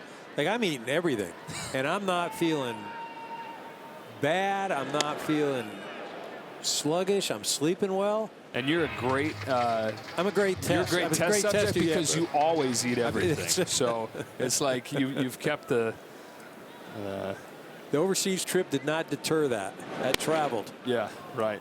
What is that, an experiment? Controllable? You don't change the. We'll have that figured out by the Detroit series. 2-0 to Hernandez is in there for a strike. Variable. Don't change too many variables, right? The amount of food you consume has remained unchanged. It's just the type of food you're consuming. A little better on your system. Hernandez has walked and scored today. Lifts his ball in the air to center field, and the fans wishing that ball. Dies in the glove of Pete Crow Armstrong. 2 up and 2 down in the 7th. Will Smith earlier with a base hit of his own to knock in a run as part of that 3-run 5th inning. I know it's just one game, but it's got to feel extra good to get your season off on the right foot when you're coming off of a rough year, especially. Well, you want to get that first hit out of the way, that first RBI, and especially, as you mentioned, Will Smith, thinking, all right, we're starting over here. Let's get things going. This game is so mental.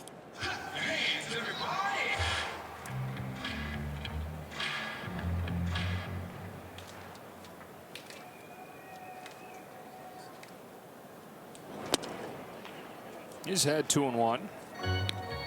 It's almost like, when you start having success at the beginning of the year, it's like putting things in the bank where it's okay, because there's going to be some struggles, but at least you have something to withdraw. It's when you struggle at the beginning of the year, you're just going, oh, jeez. Got nothing for the rainy days. Nothing. Then, huh? Nothing. And then you got to look up there if you get off to a slow start Don't at a even batting say average. that. You're running up there. Get that number off the scoreboard. Deeper you go, the harder it is to get it down. There's math. 3 and 2. And Will Smith.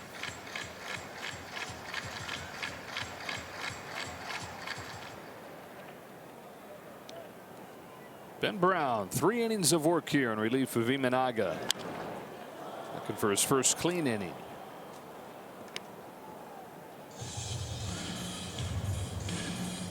Craig Counsell saying that you're going to switch him in between. You're going to move from the bullpen. Also going to get a few starts. Crazy. The Cubs only had used 7 starters all of last year. But 32 relievers. Yeah, right. Which is the second most in baseball. Only the Marlins use more. Bunch of free passes in this game. And that one's going to spell the end of the day for Brown as Smith extends his 7th inning.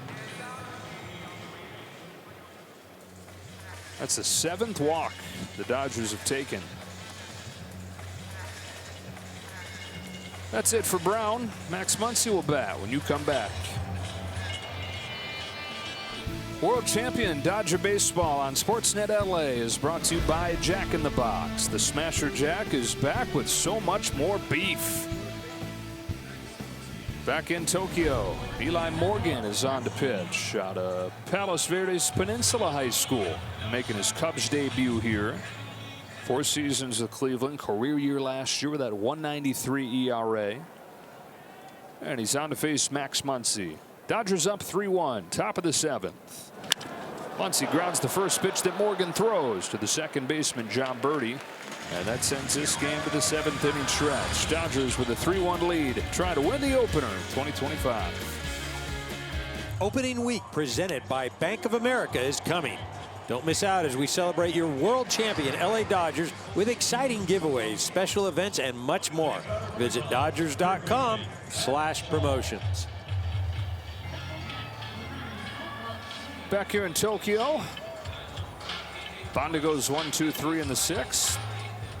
And here for the 7th inning, Ben Kasparius out of the blue last year to contribute during the postseason. His first pitch misses to Matt Shaw. Handful of games in the regular season, then in the playoffs, pitches in 4 games, 1.42 ERA. Dave Roberts said he didn't even know who this guy was at this time last year. A little flare into shallow right field. Out goes Tommy Edman to make the grab. Yeah, Ben started the season at Double-A, and again, just Dodgers able to develop young arms and, I mean, have such a dearth of talent. As you mentioned, Dave Roberts, he wasn't really even on the radar, and who would have ever thought that he'd be pitching in the World Series? That he was. And a guy like Ben Kasparius has to give other guys in the Dodgers system a little bit of hope. Swanson takes upstairs, 1 ball, no strikes, because as great as the player development system is, as great as the organization is, that's also the worst thing for a guy who's trying to climb the ladder and break through. How am I going to get to the big leagues? I know that I've got the best player development, but I'm blocked by the best team in the world. But a guy like Kasparius shows that you can come off of the radar. You don't have to be a top prospect to get your shot. Well, and I think really, if you look at the last 2 years, the Dodgers, the reality of the season and the grind and what it creates and the opportunities. Used over 40 some odd pitchers last year. You're going to get an opportunity. You just have to be ready for it.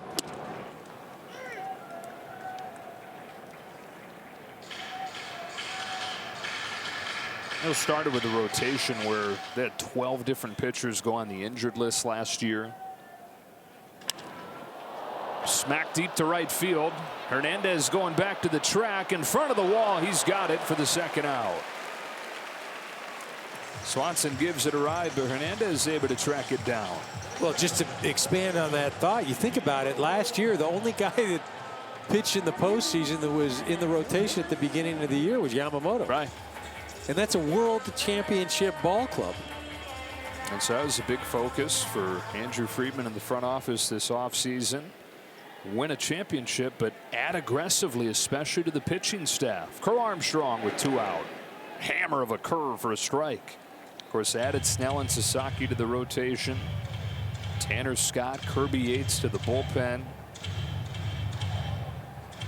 And doing all they can to rethink the way they train pitchers, the way they use pitchers, to try and get past this epidemic throughout the sport of arm injuries.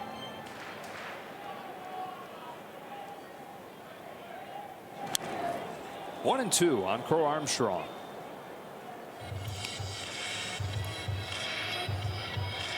And this is the time of the year, the last couple of years, where pitcher injuries have been way up across baseball. Overall, pitcher injuries are actually down during the season the last several years, but from spring training through around opening day, that's when injuries have been way up. That's what you said. They're down during the year. They all blow out at the beginning of the year, right? There's nobody left to blow out. So a lot of investigation into off-season programs and the way that they're building guys up during spring training. Swing and a miss.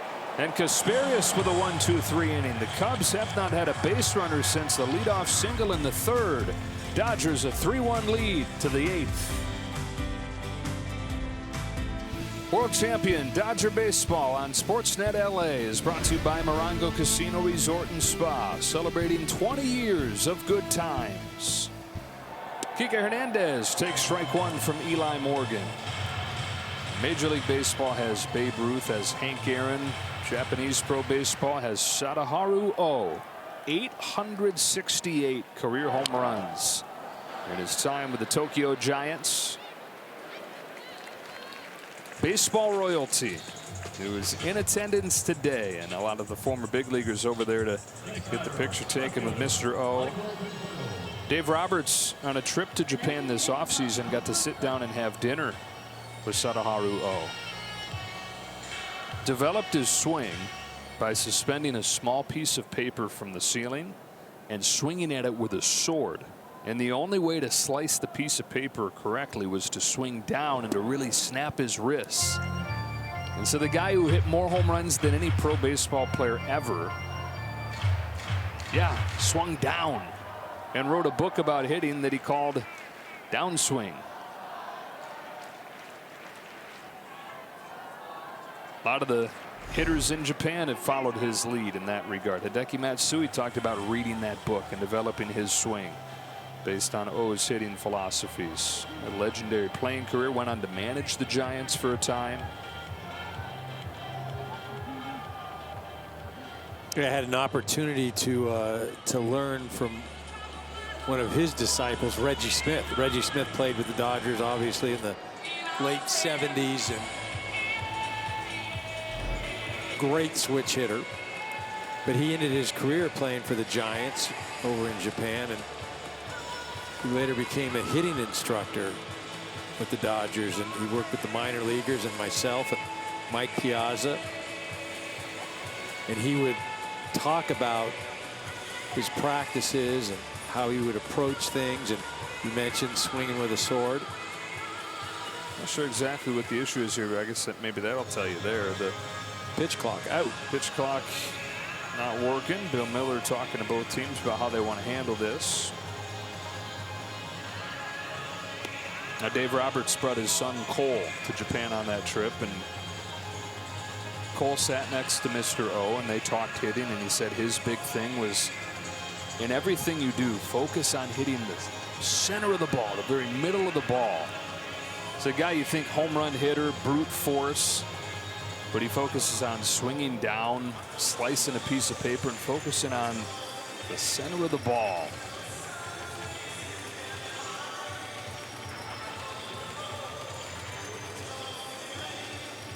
Stephen and Kirsten are overhearing that there may have been a laser pointer that a fan brought in that they're trying to make sure it doesn't get used again.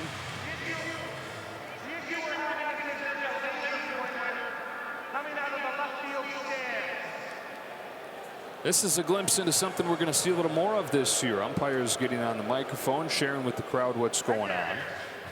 Well, we just heard the English version of what was going on. That's Bill Miller just turned around and said it in English. Hey, Bill. How many people here go, Bill, what do you got in Japanese?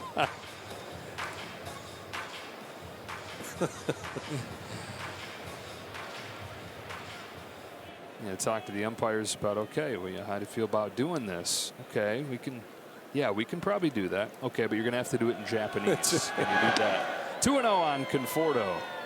Nearing his Dodger debut, looking for his first hit. He's 0 for 3.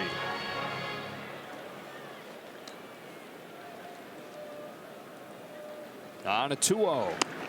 Watches a fastball catch the corner. Dodgers getting 3 runs in the 5th inning right after Shota Imanaga left the game. They got their first hit and then poured in those first 3 runs. That is ripped but foul. 5 innings from Yamamoto, gives up just 1 run. Bullpen's taken over. Bonda and Kasperius both going 1, 2, 3. And so the Cubs have not had a base runner since a leadoff hit from Ian Happ back in the 3rd. And we talked about it. The pitch of the evening for both of the starters was that splitter. And if you think we saw something this evening, wait until tomorrow night. Sasaki, he's got a splitter, and it's about 4 or 5 miles harder than anybody we saw tonight. Punch down the left field line. Michael Conforto, 1 pitch after he hammers the ball to the pull side, shoots one the other way, and his first hit as a Dodger is a double.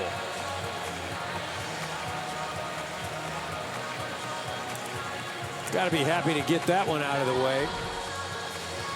This ball was out over the plate. Just a very level swing up in the zone. Let the ball travel deep. Just shoots it out there. Really nice to see him use all parts of the field. You mentioned just pulled a foul ball down the right field line. Into scoring position he goes for Miguel Rojas. 1 for 3.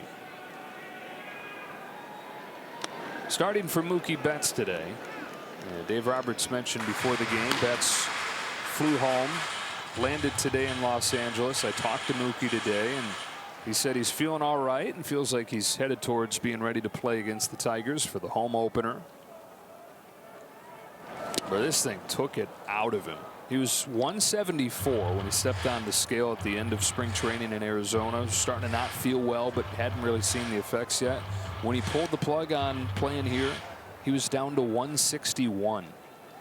So not only is his weight down and he's out of energy, but this is a guy who he relies on a strict diet to be at his best. That's a big part of him being who he is.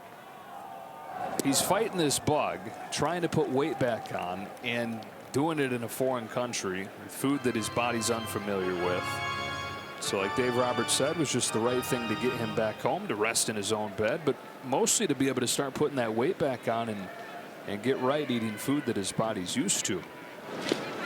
2-2 on Rojas. Well, and the thing about it is a major league season, it just wears you down. And the last thing you want to do is start already behind the 8 ball. And absolutely the right thing. And look at, you know that Mookie wants to be out here, wants to play right away, but it's almost like you got to protect him from himself. And whether it's opening day or whether in against Detroit or a week after that or a couple, you got to look at the long run situation, because you don't want to go, I just want to be out there, and then you're chasing yourself the entire year. Yeah, if he needed proof of how badly he wanted to make it happen, all you had to do was watch before the game on Sunday morning. Dodgers played a noon game. As this ball's bounced up the middle, backhanded by Birdie across his body with a nice play to get Rojas. Mookie was out there going through a pregame workout as if it was, you know, the off season. He had all this time to kill and all this energy to spend. He was down on one knee, just so gassed, going through these ground balls and completely out of energy from this virus that he went through. And realized that as bad as he wanted to do it, just probably wasn't going to happen. Some insurance over there at third for Pages with 2 gone in the 8th. Falls in there for a strike from Morgan. Mookie's somebody who Japanese baseball fans and the long culture of practice, religious amount of practice, would very much appreciate his style and everything he did to try and get ready for this. Doryoku, the word for effort in Japanese. Sadaharu O, who we showed earlier, his signature, he includes the word Doryoku in his signature. Such an important part of the culture, not just in baseball, but across any discipline here. 1 ball and 2 strikes on Pages.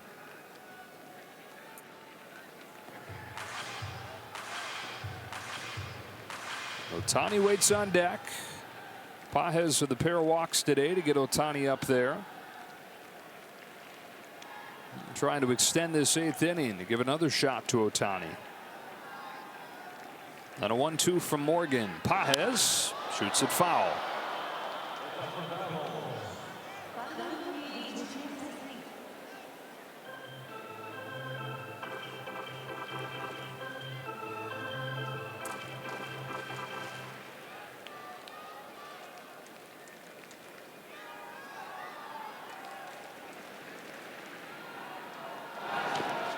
In the dirt, Amaya keeps it close enough for no budge from Conforto down there. 2-2 on Pages.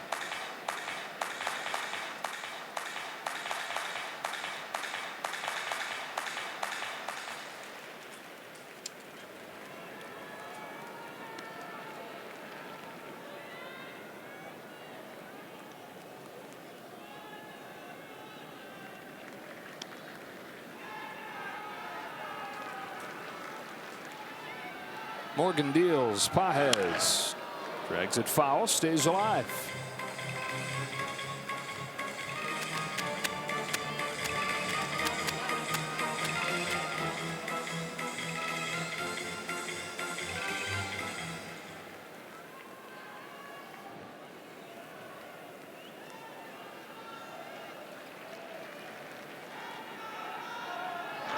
Fastball gets him swinging, and Morgan able to strand the man at third.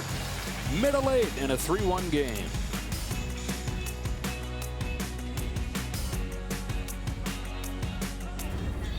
Dodger pitchers tonight, awesome. Yamamoto goes 5 innings, gives up a run in the second, but retires the final 9 that he faces. And since then, the bullpen, Banda and Kasperius, 6 up, 6 down. Trinan takes over and delivers a ball to Miguel Amaya. Blake Trinan, one of the World Series heroes, the winning pitcher in the clinching Game 5. Of course, Buehler finished it off, but Trinan 2 1/3 scoreless innings to get it there. Pinpoint with a fastball showing good life at 97. He was just as effective last year, but did it a little bit differently. Wasn't quite as high velocity as he was prior to the shoulder issues. It is coming out with life and spins right there to get a swing and a miss, 1-2. Yeah, the Dodgers certainly rewarded for their patience with Blake Trinan. They're going through all the injuries over the past couple of years, and God, just even the way it started last season. Remember that ball in spring training? Took it off the chest, the ribs, and man, did he finish in a flurry. Swing and a miss, and he picks up right where he left off. Or where he left off last year, right where the bullpen left off last inning. 16 straight retired by Dodger pitchers. You know who else is leaving right where he left off last year? Dave Roberts, the use of the bullpen. I mean, so far, pushing all the right buttons this evening. Ooh, we're going to get a challenge here. It's a pretty good pitch. 1 ball, no strikes. This is like easy Sunday stroll here compared to a high wire act of the postseason. Some bullpen games, full bullpen games with the season on the line.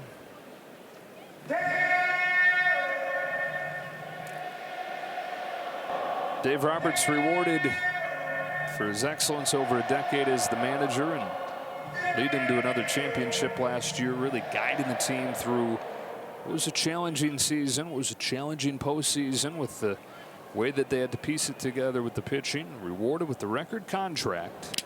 This one hits Birdie, and the Cubs have their first base runner since the 3rd.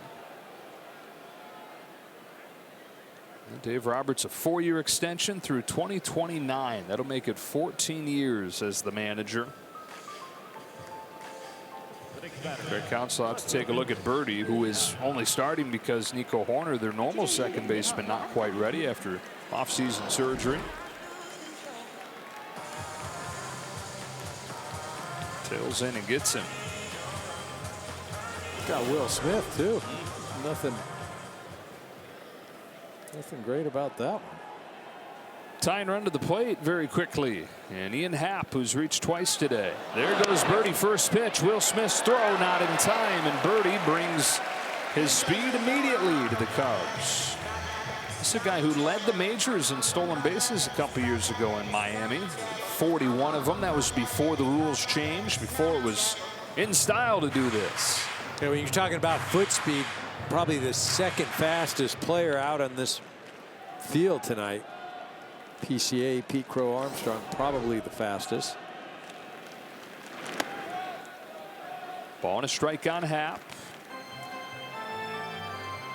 He's got the kind of power that makes you hold your breath here.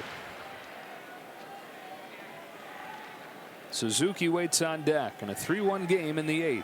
Trinan throws. Happ fouls it off. 1-2.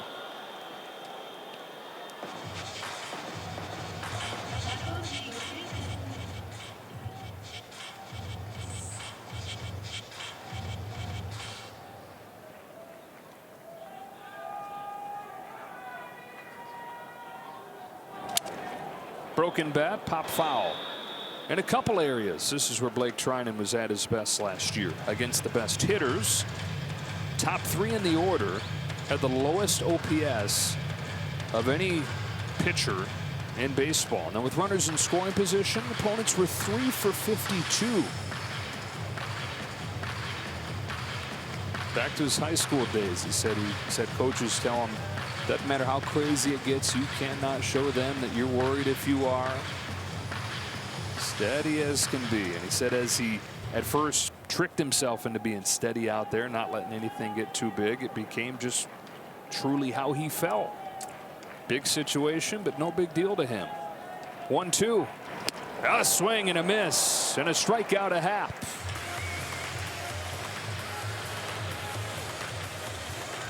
Up to Suzuki. And so this game providing the perfect script, playing along to the spectacular setup here in Japan.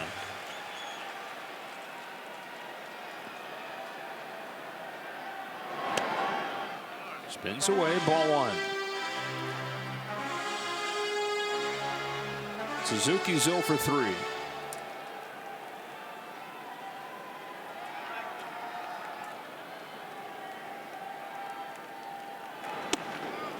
Inside corner with this one. 1 ball, 1 strike.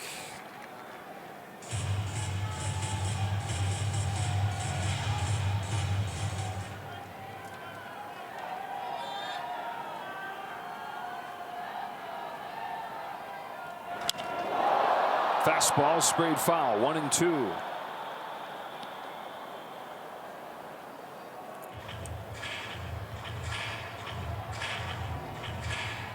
Cubs with a run in the second.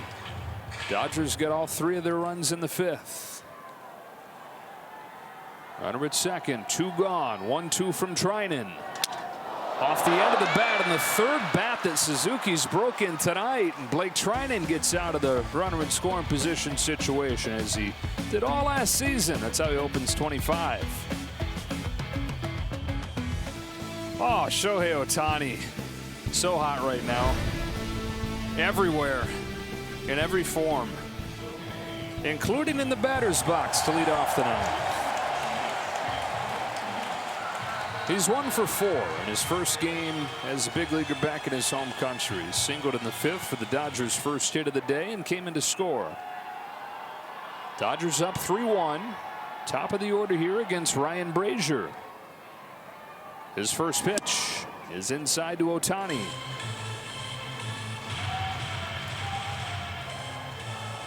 Facing an old friend here in Brazier, making his Cubs debut. Ohtani fouls it off. Ball and a strike. 54 home runs and 59 stolen bases in his Dodger debut. A 3rd MVP in 4 seasons. And what does he have in store for year 2? Which he opens in Japan.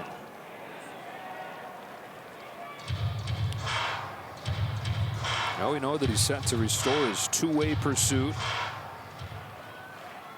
He's already exceeded Babe Ruth in his longevity doing that. On this 2-1 from Brazier, he swings and misses, and it's 2-2. He's paused that throwing progression for the time being. No reason to rush him back. Also allows him to put his energy on getting that swing fully ready to go for the season.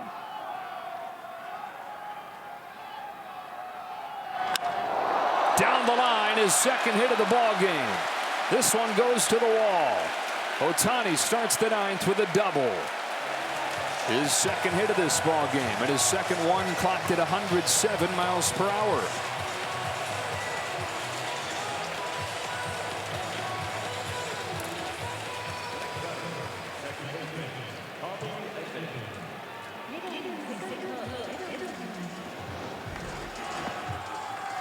Just stays on that pitch, doesn't get out over his front foot, but keeps the bat going through the zone. And does the Freddie. I mean, just even look at the smile. The smile just even looks, you know, it just looks so gracious. It just. Tommy Edman moves him up here. It was fun last year to watch that evolution, right? To watch him allow himself to be himself more as the year went on, as he got more comfortable with his new team. And also was invigorated by playing meaningful games deep into the year. First time that he'd done that in the big leagues. He's at third for Teoscar Hernandez, who shoots the first pitch foul. When we talk about the obsession with practice, practice is sacred. Baseball, very serious thing in Japan. That's a good thing, but it's also worthy of criticism too, in that there's not a ton of emotion shown historically from Japanese players. Base hit to left field for Hernandez will score Ohtani. Ohtani from an early age, though, was taught to be free to show his emotions, be free to have fun, that this is a game. He loved it as a kid. He was encouraged as a kid to feel free to show that, feel free to enjoy it. There's nothing wrong with that. So that smile that you see with him on base there that you pointed out, EK, that was fostered. I think we first saw a glimpse of it in the World Baseball Classic. The emotion, the compassion, all those. And in a crazy sort of way, I think some of the things that happened at the beginning in spring training allowed for him or forced him to have to be more, I don't know, deal with his teammates more, interact with, and as he became more comfortable, again, he started to show his emotion. He started to show his excitement. I think he was more in tune with his teammates than he had ever been at any previous time. And it was very similar to the WBC. That's what I felt as a fan. I thought it was great to watch him. It makes me appreciate him even more because he is enjoying things. It's not just, I got to go out here and do this again. Well, here's a guy that none of us ever could understand what it's like to do what he does, but when you see the human side of him, it makes him relatable. Yeah. Right? As relatable as a superhuman player like him can be. And we talked about this as he chased down 50-50 last year, but when he allows us to see ourselves in him, when he smiles and when he has fun, that lets us dream that we can do whatever we want to do, whatever that is. We're not going to hit 50 home runs and steal 50 bases in a major league season, but we can set our aim high and chase it. He's human. We are too. And the more he shows that, the more relatable he is. And the more enjoyable it is to watch him. He's also just better than everybody. No doubt. I mean, that's just his. You know what you're talking about, though, with the interpreter gone? Yep. The gatekeeper's gone. Yep. Right? And that's, he had no choice but to let his guard down a little bit. There's that element of it. There goes Hernandez as Smith hits it foul. And then there's the galvanizing aspect of it. That happened really early on, and gatekeeper's gone. Best buddy of his is gone. He had no choice but to kind of do a trust fall into his teammates. I mean, who would have ever thought at the time that that was probably the best thing that could have happened? I mean, I don't think you would have seen that as a prediction, but it certainly has played out that way. No, it was not looking good there those early days in Korea. It'd been a tough time explaining to anybody, no, this is a good thing. Yeah. Yes. This is going to be good for the Dodgers.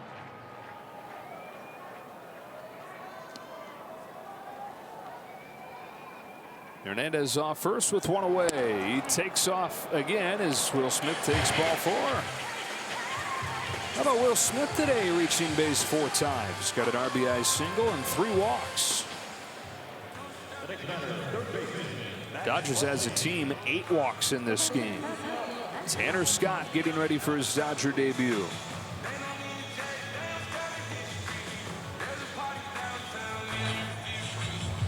Once he's got a pair of those walks.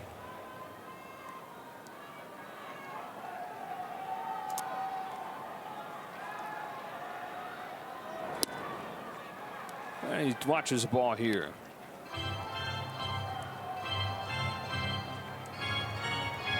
Game 2 of this Japan series and of this season coming tomorrow. Justin Steele for the Cubs, and as you mentioned earlier, Roki Sasaki to make his debut for the Dodgers. Dazzled in his last couple spring outings, really in all his spring outings. And some heady stuff for him tomorrow, making his major league debut and doing it in his home country. I mean, for me, I think that's the most anticipatory thing for me coming on this trip, is to see him throw just not only all the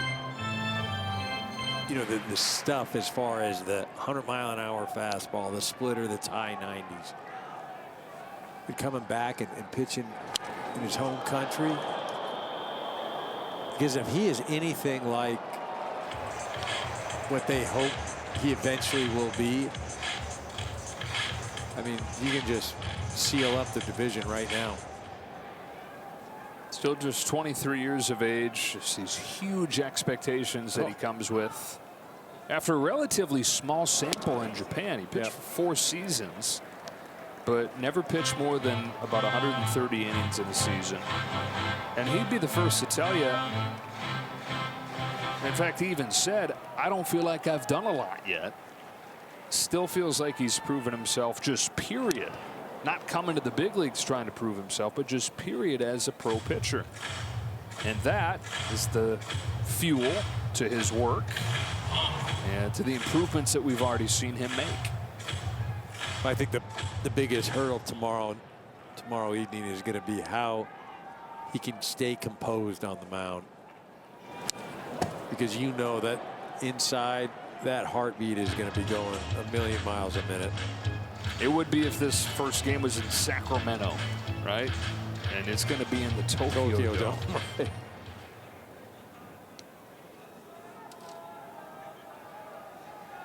Two on with 1 out, and a 3-2 gets Muncy swinging. Full counts 4 of his 5 times up there, by the way. So over 30 pitches in his 5 plate appearances tonight.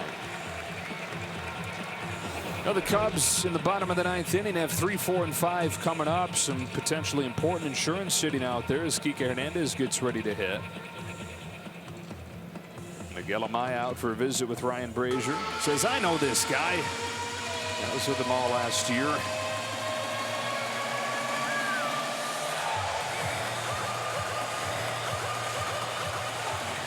Ohtani and the Dodgers hoping to make Yamamoto a winner in his first opening day start.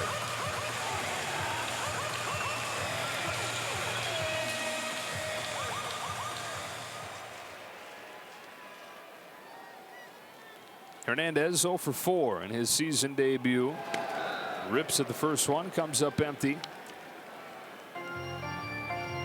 Got Hernandez at second. Smith at first.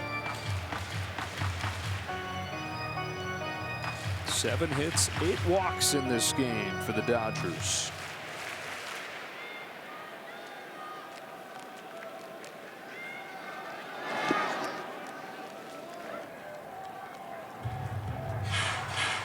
Even with Mookie and Freddie out this evening, top 4 in the order, 5 for 16. You mentioned the walks, 4 walks from that group.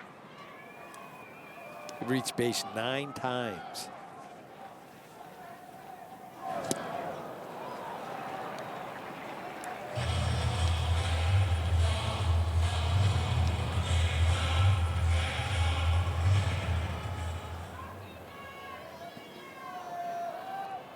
One and 2 on Kike Hernandez. Brazier throws. Good take to even the count up. Deuce is wild here. 2 on, 2 out, and a 2-2 coming to Hernandez. 3-run lead for LA. Big hitters coming up for the Cubs. Tanner Scott waiting his first save chance.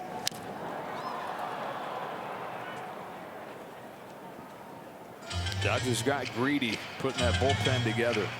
Getting Scott, getting Yates. A lot of guys with closer experience. Tanner Scott figures to get the bulk of the chances early on.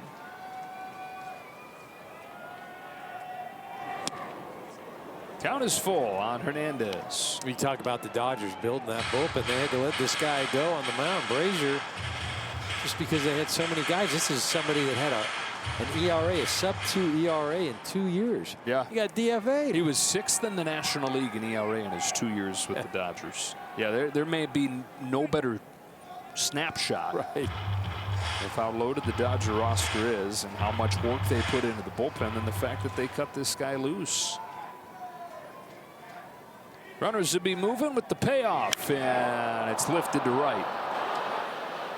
Back goes Bush. On comes Tucker. It's Bush. Yeah, and it's 8.5 in the books in Tokyo. The Dodgers 4, the Cubs 1. Tanner Scott coming in. 3 in the 5th and 1 in the 9th. The Dodgers 4, the Cubs 1. To the bottom of the 9th we go here on opening day from Tokyo, Japan. Joe Davis, Eric Karros, Kirsten Watson, Steven Nelson. And a Dodger debut coming here to try and finish this game off. It's Tanner Scott, who led the National League last year with a 1.74 ERA and signed the top free agent deal for any reliever this offseason, a 4-year contract to join the Dodgers. For the Cubs in the 9th, Tucker, Bush, and Shaw. That's 3, 4, and 5 due up. Tucker swings at the first pitch, slashes a line drive to left at Conforto, slides on to catch. There was a ball during an exhibition game this weekend in a similar spot where the lighting is pretty good here, but if it gets in kind of that humpback line drive range, it can be very difficult caught in the lights, and Conforto won the battle with the lights here. It did a nice job, and what happens when it gets caught in those lights, it actually disappears, and that is utter panic for a defensive player, because you're just hoping when it comes out of those lights or comes out of the sun at some point that you are able to see it before it hits you. Yeah, look who it is. Justin Turner taking a strike. Turner signed a 1-year contract with the Cubs. 40 years old now. 0-1 from Scott. Fouled off. 0-2 just like that. Attacking with that fastball. That is what Tanner Scott does. It was the #1 fastball in baseball last year. The league hit just 134 against it. Leaned down it like never before. Threw more strikes than ever. And what a career renaissance it's been for him. Started off in Baltimore, 4 years going back and forth between the big leagues and the minors. Had an ERA around 5. Baltimore was losing more than 110 games a year in his time there. Goes to Miami, becomes the closer, and has become one of the best closers in baseball. Always had good stuff. Big change, started commanding it, started trusting that fastball and trusting that he could attack the strike zone with it. I mean, this is another story of, perseverance, or I should say, career path is not a straight line. Some ups and downs. We've talked about Edman, we've talked about Muncy, we're talking about Bonda, we're talking about this man right here. Who delivers 2-2 to Turner. Fly ball center field. Pages into the gap. 2 up and 2 down in the 9th. The Cubs now 0 for their last 20 with 7 Ks back to the start of the 3rd inning. And so the Wrigley Field woes of last season for the offense have had the long trip to Tokyo for the Cubs bats. Last hope is Matt Shaw. Here in his major league debut, he's 0 for 3.